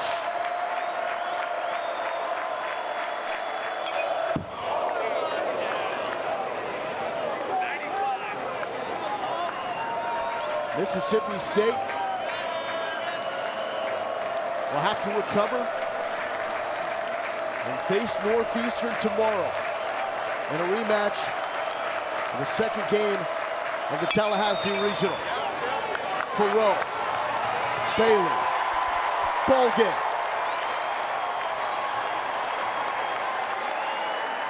If the Noles win tomorrow night, They are Super Regional bound to take on the winner of the Corvallis Regional. Complete performance, offense, defense on the bases, and the starting pitching and the bullpen locked in for the Noles. Mississippi State, Northeastern, an elimination game tomorrow. Northeastern survived theirs barely against Bethune-Cookman. See how the Bulldogs bounce back. What's your biggest takeaway here, Devin? Power, power, power, power. That's what Florida State does. 13 strikeouts from Jamie Arnold, 3 home runs from this offense, and a grand slam by Miles Bailey. For Devin Travis, I'm Lowell Galindo. Let's keep the good times rolling. Postseason baseball, baby. Out to Nashville, Vandy, and Louisville right now. Jamie Arnold, man, what a performance. I want to know, though, when you come off the mound in the 6th inning, is there any discussion at all that that's it for you? Posey just came up and said, "You got it." I said, "Yeah," and that was about it. That's all I needed. Can you talk to me a little bit, Jamie, about the evolution of the cutter and you adding that to your arsenal this year? Yeah, it's been huge. I didn't use it today, to be honest, but it's been huge to throwing that. I think it gets people off the slider a little bit, but I didn't need it today, so. Not one? I didn't throw any, no. Wow, No, sir. fooled me. Yeah. That slider was up to 87 miles per hour tonight. You got me. Yeah, no, I've been good with the slider, kind of mixing and matching with how I use it. I can get it to be big. I can get it to be short and hard, so just kind of mixing it. Describe the emotions coming off the mound. Yeah, who knows if this was my last time throwing here. Hopefully it's not, but kind of was in the back of my head the whole night, and I was just trying to enjoy the moment and be present, and, I mean, that was awesome. I couldn't have asked for a better outing. What was special about that embrace with Coach Posey as soon as you made it to the dugout?